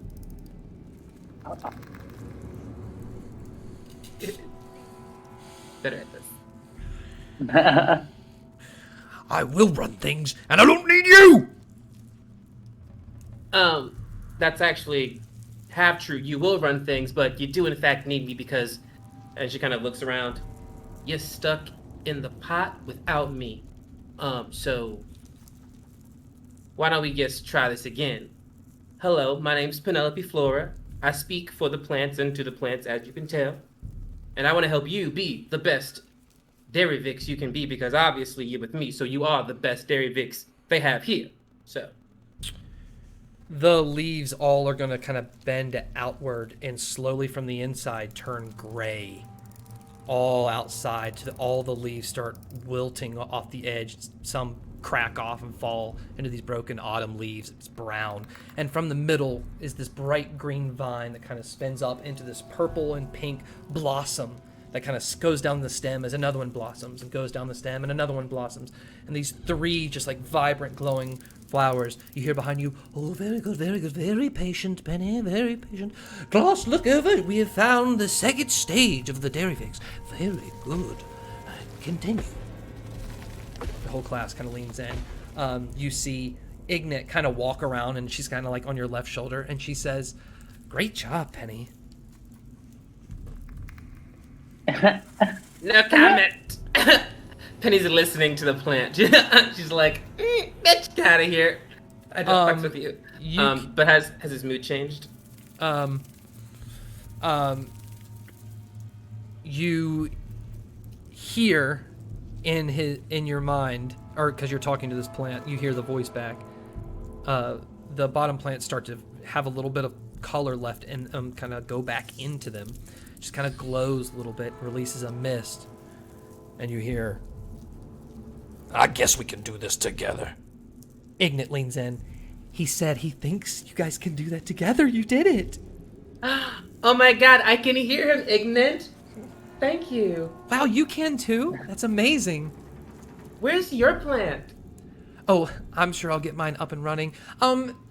Miss Trebles, I think what Penny did here today was really difficult, and I think we should give her a round of applause. What a cunt. Uncouth, but okay. The whole class is gonna clap. You have to teach me some of your ways, Penny. I'll see what I can do. I'll see you after class. Oh, I have plans, but maybe another time. Another time. Of course. And she kind of walks back to the other side of the table and tries to start talking to her plant and just leans over and winks at you. Don't know if she's being nice or bitchy, and I Gain don't one like being positive like- relationship point with Ignat. Oh, it's one of those friendships. It's one you don't want. I'm like, I don't know if she's being nice or flirty, and I'm like, bitch, I'm catty either way, so. The goblin comes back with this small box and puts it on the table. Yes, very good. Take the rest of your time to talk to your plants, get to know them. I'm just going to speak with the very successful Penelope in the corner. No one come over there. It's very top secret. First, opens up the box and pulls up and unravels a black hole, and then goes over to the floor and puts it on the floor about like 3 feet by 3 feet, this big hole. And the goblin takes the spear and just like aims at the class like, ah, ah, ah. And the other one's just gonna take this like saw and start cutting the chain, so the box starts swinging. He's gonna crawl up the chain and cut the top, and the whole box is going to fall. Dexterity saving throw, B.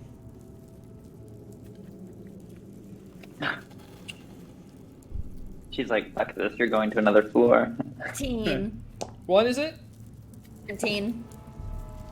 Say 17?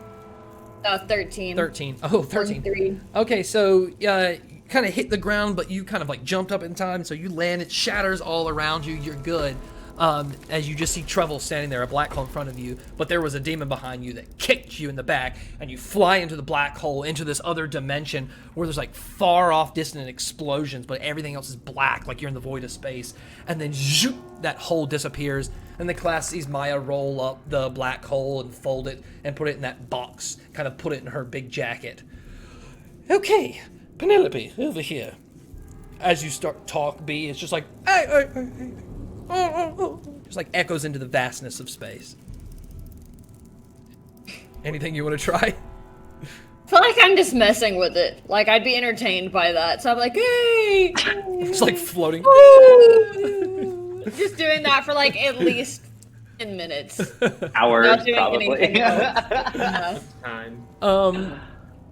10 minutes at minimum. that she's Trebles doing that. takes you into the corner, Penelope, and where was the thing that you had to do?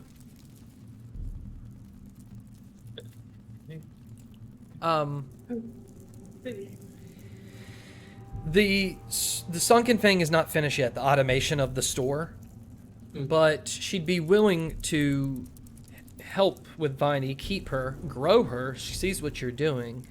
As long as you help her, she needs to get into the school store with early access because she had something that was delivered that's part of their system of how they get new things. And the store won't open for another couple weeks, but she needs it now. And she has a note, but she can't get Sazmath, who's kind of in charge of it right now, to let her get it because he doesn't want anything messing up in there and she can't persuade him. So any way you can somehow get that thing and bring it to, or convince Sazmath, then she will not cut down Viney and instead will help you. Scratch my back. By the way, good job in class. Plus 1 point with Trebles. And it's lunchtime. Eep. Everyone going to lunch. Is it clear? Because I know about this weird blowing up, sunken flank security system thing. Yeah. I've heard the rumors about that. Did she give any inkling of like, is it just the problem of getting it past Sasmath and not messing stuff up? I don't want to like steal it and blow up. Is that a problem that's on the table? She's not going to tell you what it is, but she's just going to say it's a like 7 by 7 inch by a foot long box that's on a hinge, but it's probably wrapped up with twine and paper or something in that shape. It'll have her name like reserved for on it. Don't you get kind of mishandled a little bit. It's a very sturdy thing, but do not open it. Whatever you do not open it. Can I use my relationship with Sasmath to give him the note? Because he had like a personal beef with her. Is it her issue? She's just giving you the note in case you're in good standing. You can use the note as like if he's like, yeah, sure, I'll do it, but I need to know she's doing this, even though he already really knows. So maybe giving the note's probably not best if he already told her no. But Trevels you see a desperation in her voice. She's putting her neck out. I need to steal this thing. Basically. Or find some way to get Sasmath to get it for you. Anyways, with that, before we go to lunch, just take 10 minutes. Everyone use the bathroom, get some water, and then come back for Act 3 of Roleplay D&D. Alright. See everybody soon. And we're back. Before anything, the hole opens back up. Russ got in trouble with Culverlac. He's in the hole. He sees you, Bea. He just starts laughing at the absurdity of you guys down there in this shit again. He talks to you, but it just kind of like echoes into the void. You can barely hear it, even though he's only like 15 feet from you. Alright. Well, this one's new. Hey. This sounds really cool. This is amazing, actually. As you guys float down there, welcome back to lunch. Everyone's kind of, the area is still set up for those 2 classes that were just there, but they're pulling up that curtain now and starting to move the table. The dinner demons are moving this into a lunch table scenario. So it's going to take a minute as everyone's waiting to sit down. I'm looking for. I want to get eyes on my 2 teammates just to see if just to know, confirm in my brain what they look like. Maybe approach them if they aren't too awkward. Or if they're still alive. People out here dying. Ask around. People you'll immediately know where they are. You see Morton Zhao, obviously. You see Byron Larendel, excuse me. Byron is maybe a half elf. He's got bright blue eyes, brown red hair, a big beard with a mustache, very chiseled cheeks, skinny nose. His hair's kind of back. He's got 3 silver piercings on his eyebrows that are bushy red. Wears like the apron, like he's working at a forge all the time, with this bright red shirt that's kind of dark in the center, and he's got like a belt of tools. It looks like he literally just stepped out of a workshop. And you see Byron there. I'm gonna approach him and introduce myself as team captain of Valgrim's Dragon Gauntlet team. Oh, I've heard all about you. Byron Larendel. Nice to meet you. A pleasure to make your acquaintance, Penelope Fleur, but you, as you said, know who I am. Gonna be on a team this year. Yes, what year are you? I'm not familiar with this presence. I'm a 3rd year. Okay. Any notable things you've done in your time here that makes you stand out? You're running with the big dogs now, so I'm just curious. Oh, all right. Well, it does rely a certain amount of trust for our relationship. Yeah, people around me tend to die, so I want to make sure you can hang out. Touche. Well, I am a master puppeteer. I carve and make puppets. Now I know what you're thinking. A villain playing with children's toys. It's more than that. I can put sentience into things that are otherwise natural. Your puppet is my servant. In fact, to show good graces, if you can bring me some souls for my puppets, I'm sure we could have some extra backup for our fights. Those for your puppets. That sounds like a thing we can. Is that something that takes a lot of time? Can we do that on the fly in battle? Kill a guy, steal a soul, or like you gotta do a ritual? It's pretty much like if you can bring him one, not if like you're like, I killed him, there's a soul, and he gets it, thanks. He can get his own. But if you also bring him souls. You got something I can hold him in? He just says, that's on you. All right, well, your powers are weird, and I'll see if I can be a battery of some sort. But sounds good. He's an have you read- artificer, so. Yeah. Have you read the rules of Dragon's Gauntlet? Are you familiar? I did make the game and all. Yeah, very familiar. They posted the rules, so I'm pretty good on it. I'm ready to kill some spiders. Yeah. Keep your eyes out. There are bigger things out there than spiders, so bigger things are on the horizon. Heroes and all. It's the fatale killing seniors. The mystery unfolds. I'm interested to see where that leads. Yeah, less Fatale killing seniors, more the heroes on their way to kill everybody. Heroes. Fatale is Fatale. We know how she is. You've been here for whatever. But I would like to make sure if we go into battle with the with the heroes, that my teammates, you included, are left standing at the end of it. So this is just practice. There are bigger things above us. So be careful. Persuasion. I will. Persuasion. Oh, God. Ooh, yeah, that's a 26. Gain one positive relationship point with Byron Larendell. What's up, Daddy? Yeah, you feel that he trusts you. He congrats you on the captain role, and he's prepared for Heroes, Dragon's Gauntlet, you name it. He's got another year, or another school year, even after this one, where he's gonna stop whatever Fatale's fucking doing. That sounds useful for now. Okay. Anyone else? Love it. I mean, I'm just gonna like pop into Penny's head and be like, wasn't Bee's box in here? What happened to her? I think Fatale, I think Maya's big thing was a little demi-plane situation. You know, the whole yelling was a lot of an annoyance, so she's somewhere. She was yelling?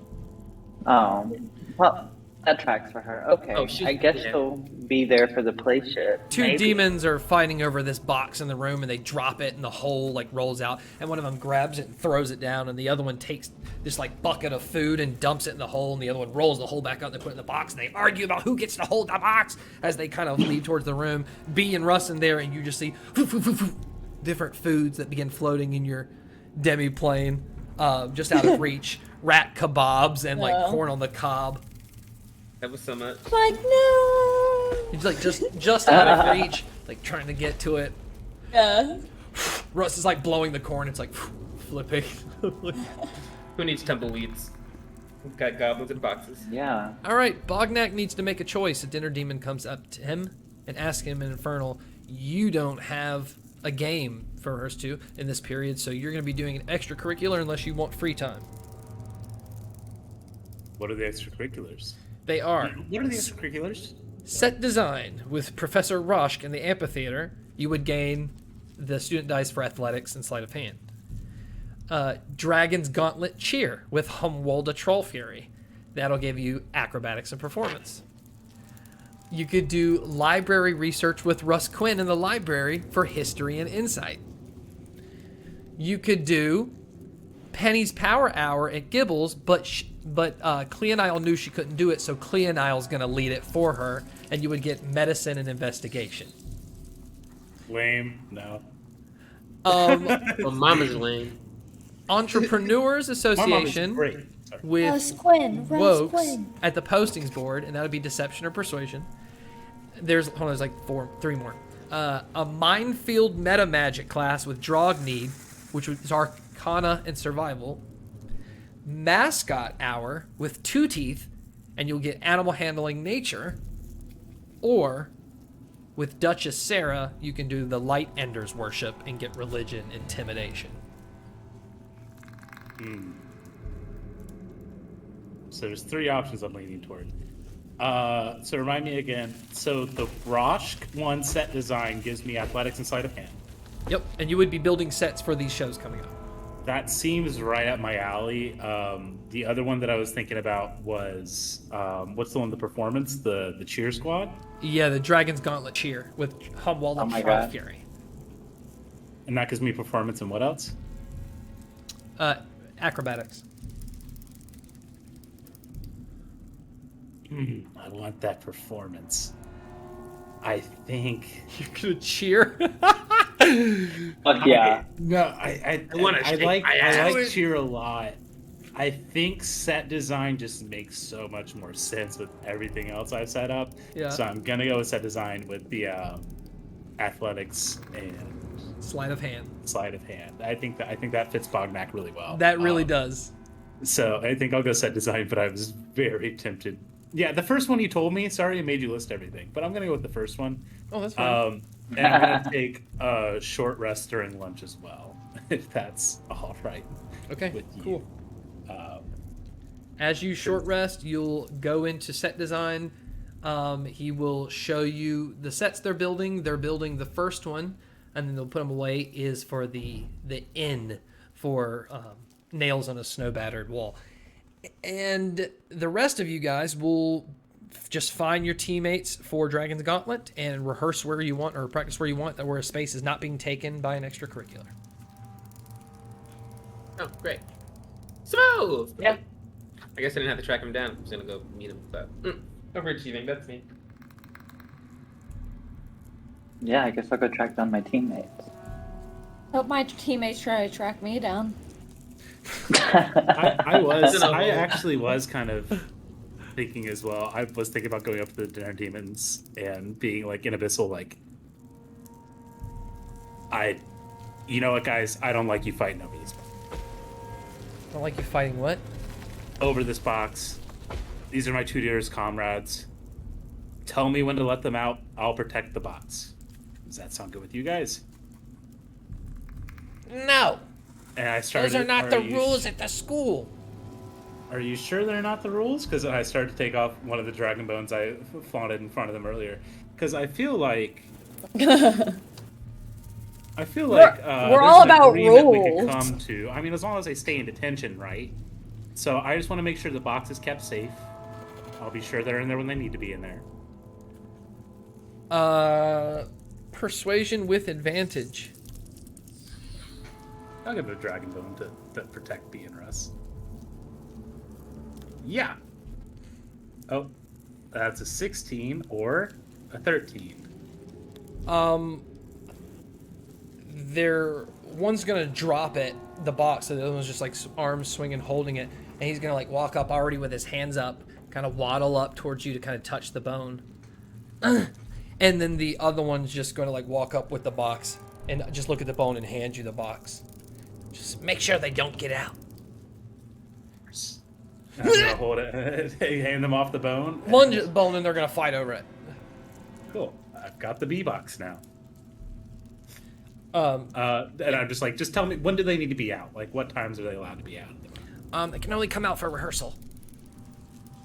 What about Dragontooth practice? Or Dragon No. All right. I take the box and make a set design. All right, you go to set design with Bea and Russ in another dimension in your pocket. All right, yeah, you guys eventually find your teammates. So, Yumi, you're going to find Skazi and Prachita and Thokren and Flash Shoulder. And Penny, you'll find Mortenzal and Byron and Egwin. Yeah, I will. Yeah, I probably was with Byron and heading towards that anyway, so we could have just joint walked. Yeah, on my end, I'm gonna do a whole just like I'm really good at training people. I'm gonna have them do like a whole show and tell power thing. So I'm like, all right, so what does everyone do? What's your thing? And Penny will, descend her jaws, summon her bugs. Like, got this hand, pew pew pew. And everyone kind of just goes through and gives Cool. her an idea of what to do. Mortenzal, With. sorcerer, will show his ice and fire techniques. Byron, the artificer half-elf, is going to show some of his little tinkered creations, can shoot missiles and do damage, and he can kind of like spread stuff. It's kind of like his like a Heimerdinger. And then Egwin can call forth spiritual, like, deer and, like, fey beings and can, like, confuse and stuff. Cute. Okay, great. Got it. She's like, just planning. She's like, great. Cool. They're all good with your captain, so everyone's excited. Roll a persuasion, a performance check with your rousing speech to your comrades. Also gonna use one of my dice. One of my beloved dice. Beloved dice, okay. Just to make it a little thicker. From Mortenzell himself in front of you. Perfect, yeah. So it was 22 plus 2, so it's gonna be a 24. Okay, so with Mortenzell, Byron, and Egwin, gained 1 positive relationship point with 1 clean swoop. Meanwhile, Prachita, big feline lady with a mask in front of her face where you can't see any of her facial features, just this gnarly metal mask with holes and scratches, and just says to everyone, Thokrenin Flash Shoulder, Skazi, Yumi Jougoui, together we will crush our opponents. We will eat them and gain their gold every week. We will not wait for the field. We will kill them now. And if you're worried about heroes, don't be. Yeah, that wasn't very inspirational, Prakanta. I'm going to roll it for the other two.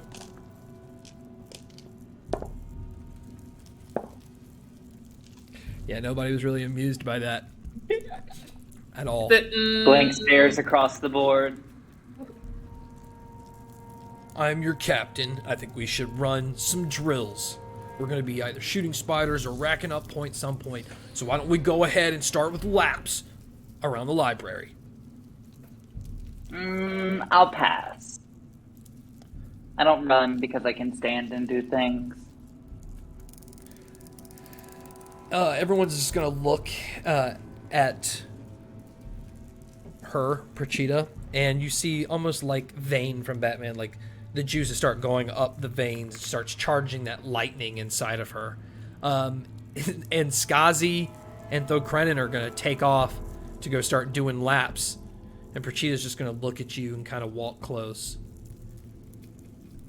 Nobody cares what happens to you.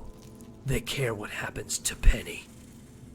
So don't get in my way, and maybe you'll see a hero in your life. Capiche? Oh, is that a threat towards Penny? You think you can handle that? We're gonna have to get on the same page. You spoiled child. Then I suggest you lead better. And I'm just gonna walk my little ass around, and I'm gonna walk. I'm not running, I'm walking. You just hear the fade in the distance from the lightning that stopped charging on her arms as you just walk away. Leading into... Oh, do I know where the Barrelhorn group is practicing? Perception check. Come on, Ben. Can Can I say I give myself guidance before I do it? Like, all right, guide me. What do you like? No, you gotta say it. That's the whole fun for the DM is like, I get to be like, Yeah. ha, you didn't pre-do it. Well, I mean, I don't want to. Yeah, that's fair. Perception is a flat 10. Just a full flat 10. No. You can't find them. No. So they're not like in the Barrelhorn dorm or something. I can't drop off there on my way. Yeah, you don't see them in the lobby. You don't see them in the dorm. It's fair. It's fair. Okay. Well, I just have this box with me then. I'm gonna go. I'm gonna go to set and build my stuff. All right. After your set, after these teams meet up, it is time for the first play reading. So everyone gets to go down and look at the new, improved theatrical amphitheater. So as you go in, Roshk is standing on the front with Trevels of the stage. There are huge curtains that split this entire amphitheater, long ways in half. There are new structures built on the sides that were done this past week. including a backstage area, rehearsal room, dressing room, and prop tables. They'll run you through the theatrical rules. They'll touch props. They're going to give you a theater 101. And then they're going to take out the script. And for those that are not in the play, are going to go to Student Watch, and we'll get to them in a second. But first, we're going to run over the mechanics of how this next trimester and for the rest of the year, how play roles work. So, let me get to mine.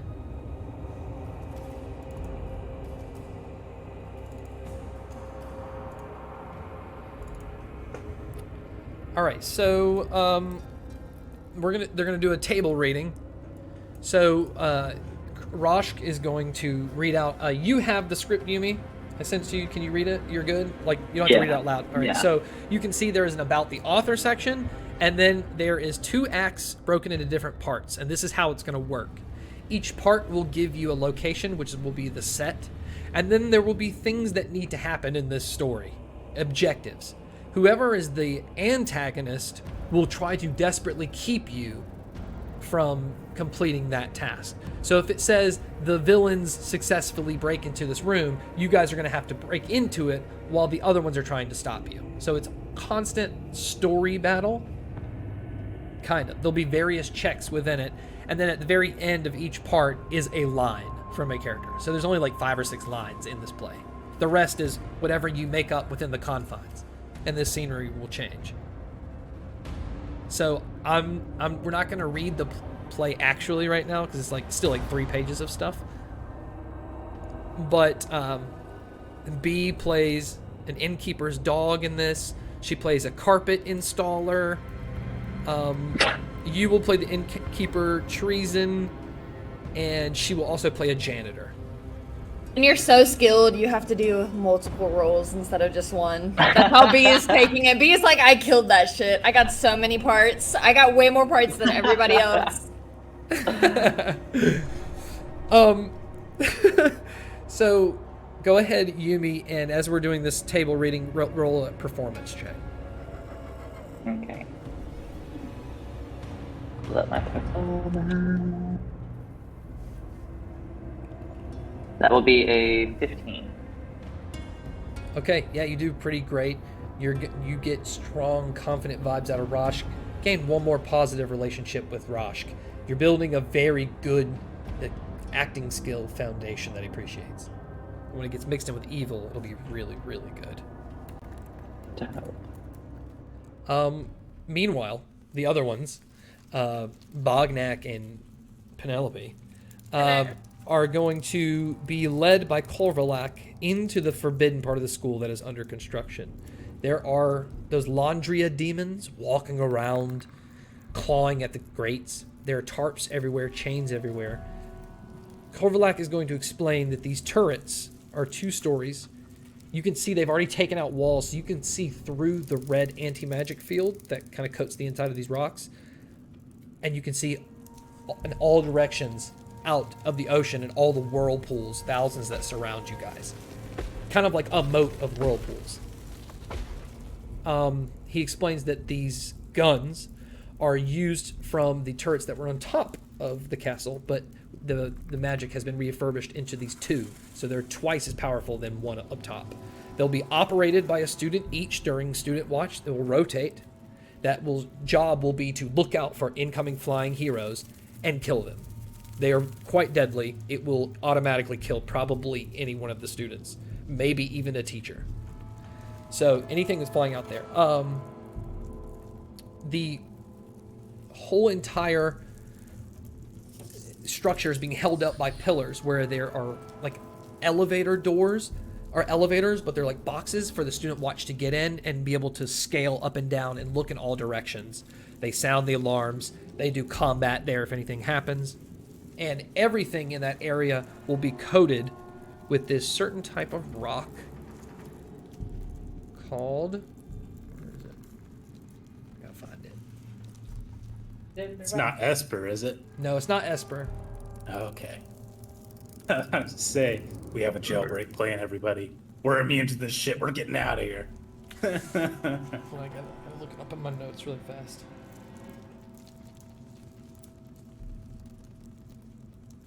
Can't leave my friends to die.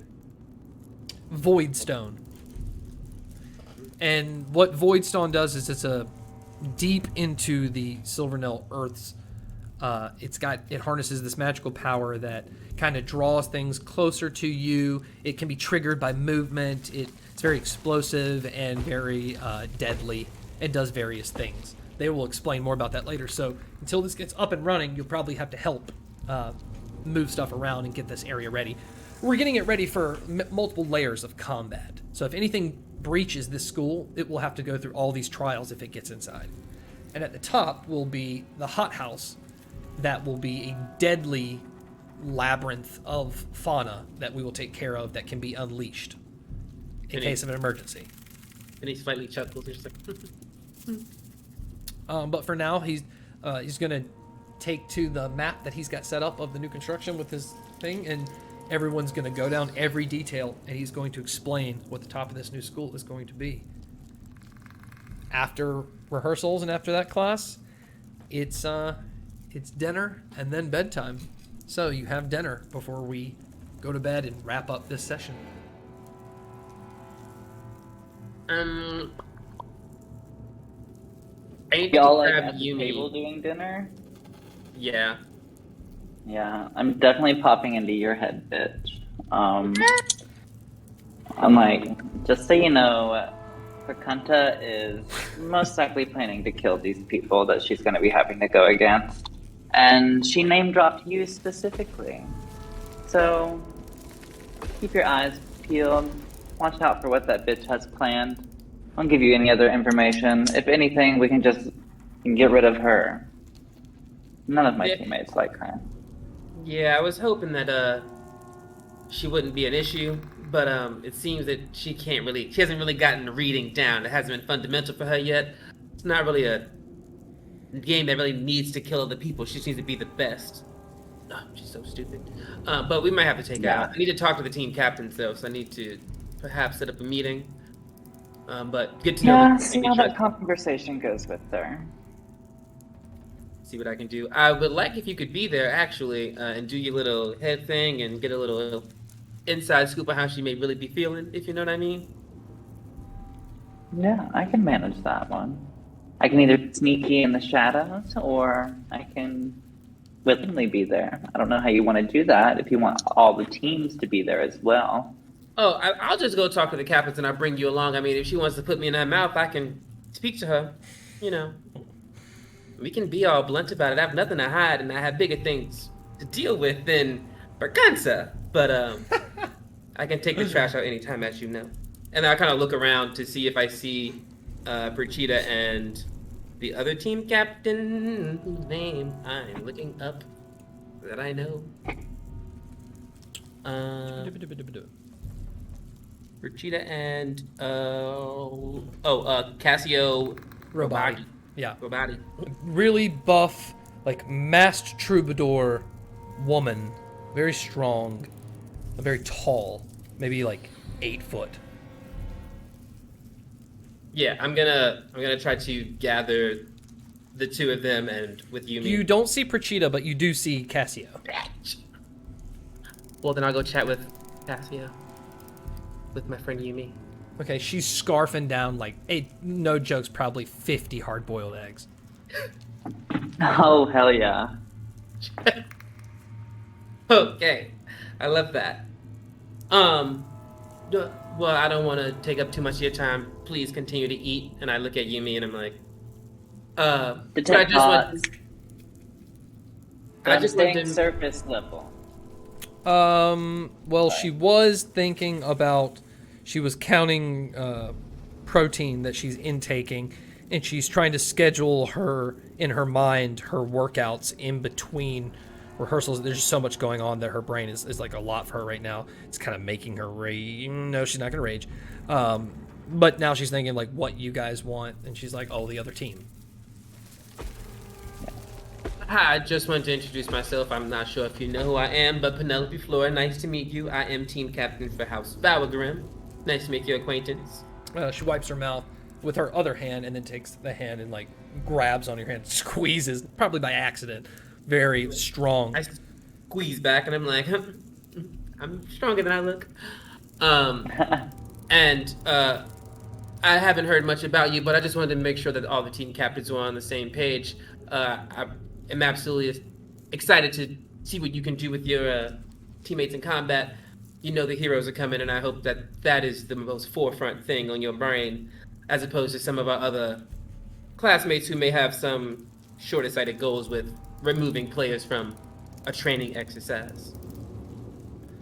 Well, I don't know. I didn't see B during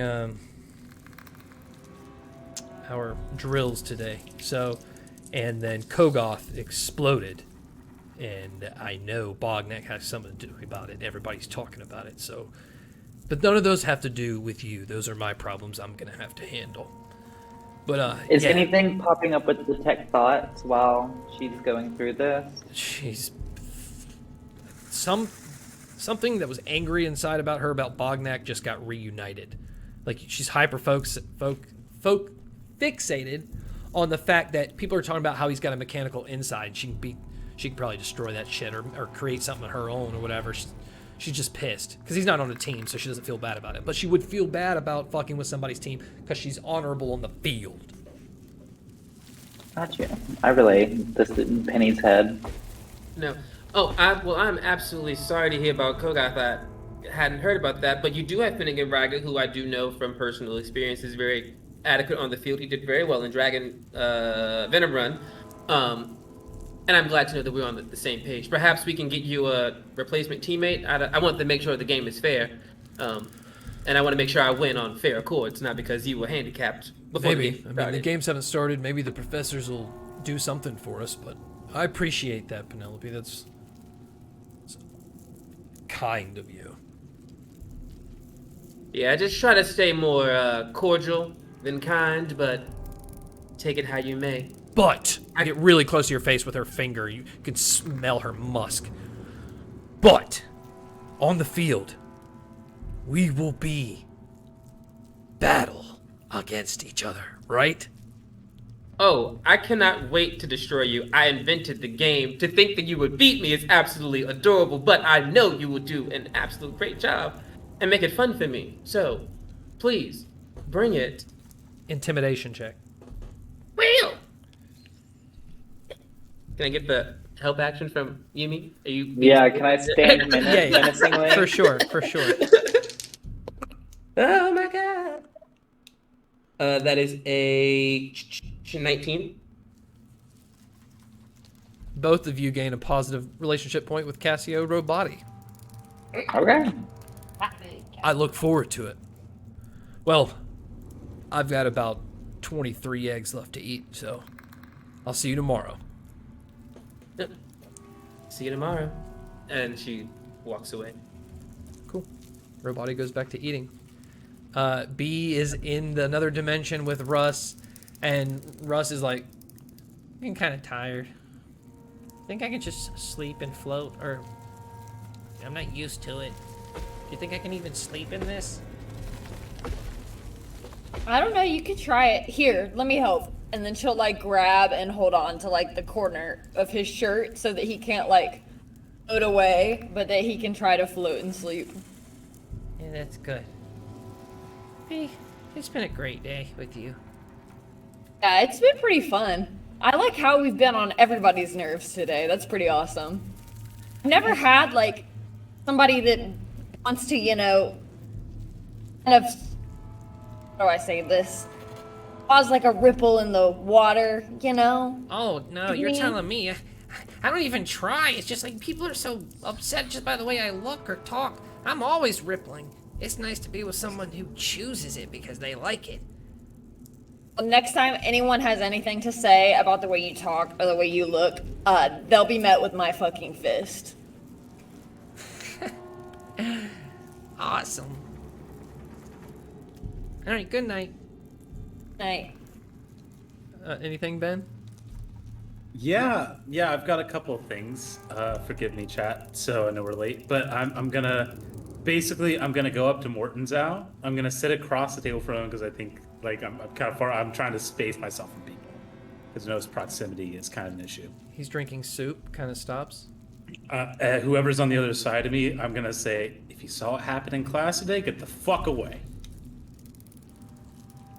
Yeah, some people are gonna like whatever, walk away. There's only like 2 more people kind of off at the side that are talking, and it's Wokes and Shadow Cut. They obviously know what happened. They walk away. Yeah. Morton yeah. sounds like, "Are you upset, Bognak?" No. I'm not. So I'm giving you this. I take my long arm and slam on the other side of the table. I'll put it next to his soup politely, like almost like another utensil. One of my other antitoxin vials. How many? I had 3. I have given 1 to Russ, and I've given 1 to him. What is this for? If you want to take this, or if you want to talk to me, take this. Take it now. How far apart is the table, by the way? It's about like I 4 feet. Oh shit! I'm sorry. I thought it was further apart. He said, "I'm a." Yeah, it's wide table. It's not that wide, so your arm just like dangles off the side, like beside him, and like and he just like reaches over and pulls them from your hand or whatever. Yeah, I just hand it to him from as far away as I can. Okay, yeah.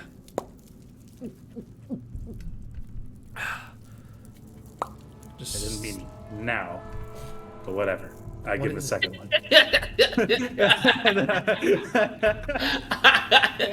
What is going on with you lately, man? It's like you used to be someone that I was confident that I could go to if I had a problem, that you weren't blinded by your ambitions. But now you're kind of all over the place. And I'm kind of worried that if you spend any time around Penny. You don't have to worry about me and Penny. Penny's one of the few people that's safe from me. I don't think she is, Bognak. The squad is safe from me. I promise you that. It's you I worry about. And you're important to Penny. Me? Why do you think I gave you that fucking vial? Okay, so you can talk to me without killing me? What do you have to say? I have to say I don't want to kill you. I really don't want to kill anybody. I appreciate it. There's a couple of things that are important to me. 1, getting out of the school alive, which we don't have a chance of unless we work together, which unfortunately I keep killing people. And 2, getting Will back from the Sunken Fang, which unfortunately I have to kill people to do, so I'm very torn. So if you know anybody that's in our way, of Penny's way, I'll work with you. I'll work with the throne. I want us all to survive. I want us all to make this a better place. I can't be a key component of that. Because if I do, well, the politics game is bullshit anyway. I can't believe the other 3 got into it, especially Bea. And as I say that too, I open like the other food that's around me that like other people abandoned because I told them to get the fuck away. I'm just gonna scoop it into the hole and just like write on a napkin, "Love Bognak," and throw it in the hole. Just food falls in past Russ, who's asleep. Bea sees it floating. Just like So, I appreciate your help, but there's one question that's been really burning it. I need you to be honest. What? Why'd you ask me to pass that message?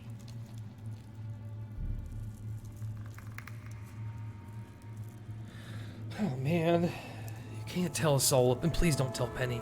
I'm doing this for her own good. Trust me, she's gonna love it. I've been really low on funds lately, and I want to do things for her. And we have a good thing going, but I kind of really like myself now, and that's because of Penny and because of Cleonile. But I'm scared that I won't make it out of this school. There's a lot going down. Yumi terrifies me. I want to do things for Penny. I mean, she is going to amass such an army. I want to make sure that she knows that I care. So I got her a terrarium for baby Tolvi. I plan to get her much more, but I don't have the money, and he provides the money. I go to Pride Stalker for the money, but in return, he asks me questions about Penny. They're harmless. I look at everyone, and if it's not harmless, I'm not doing it. just small things. I just give them information. I don't know why. I don't know why he wants it. But I know that he is good friends with Perchita. I'm gonna grab him by the collar of his shirt. Like, What? just reach across my bony arm and grab him. And I'm gonna say, if you care about Penny, and you said you're gonna stop, from what you just said, you haven't stopped. No, that's why I told you to tell Pride Stalker. That was it. That was my cutoff. Has it been a cutoff, though? Well, I'm not gonna lie to you. I'm tempted sometimes, but I'm so insecure that Penny's not gonna love me. That she's gonna see that I'm living this double Weatherick life.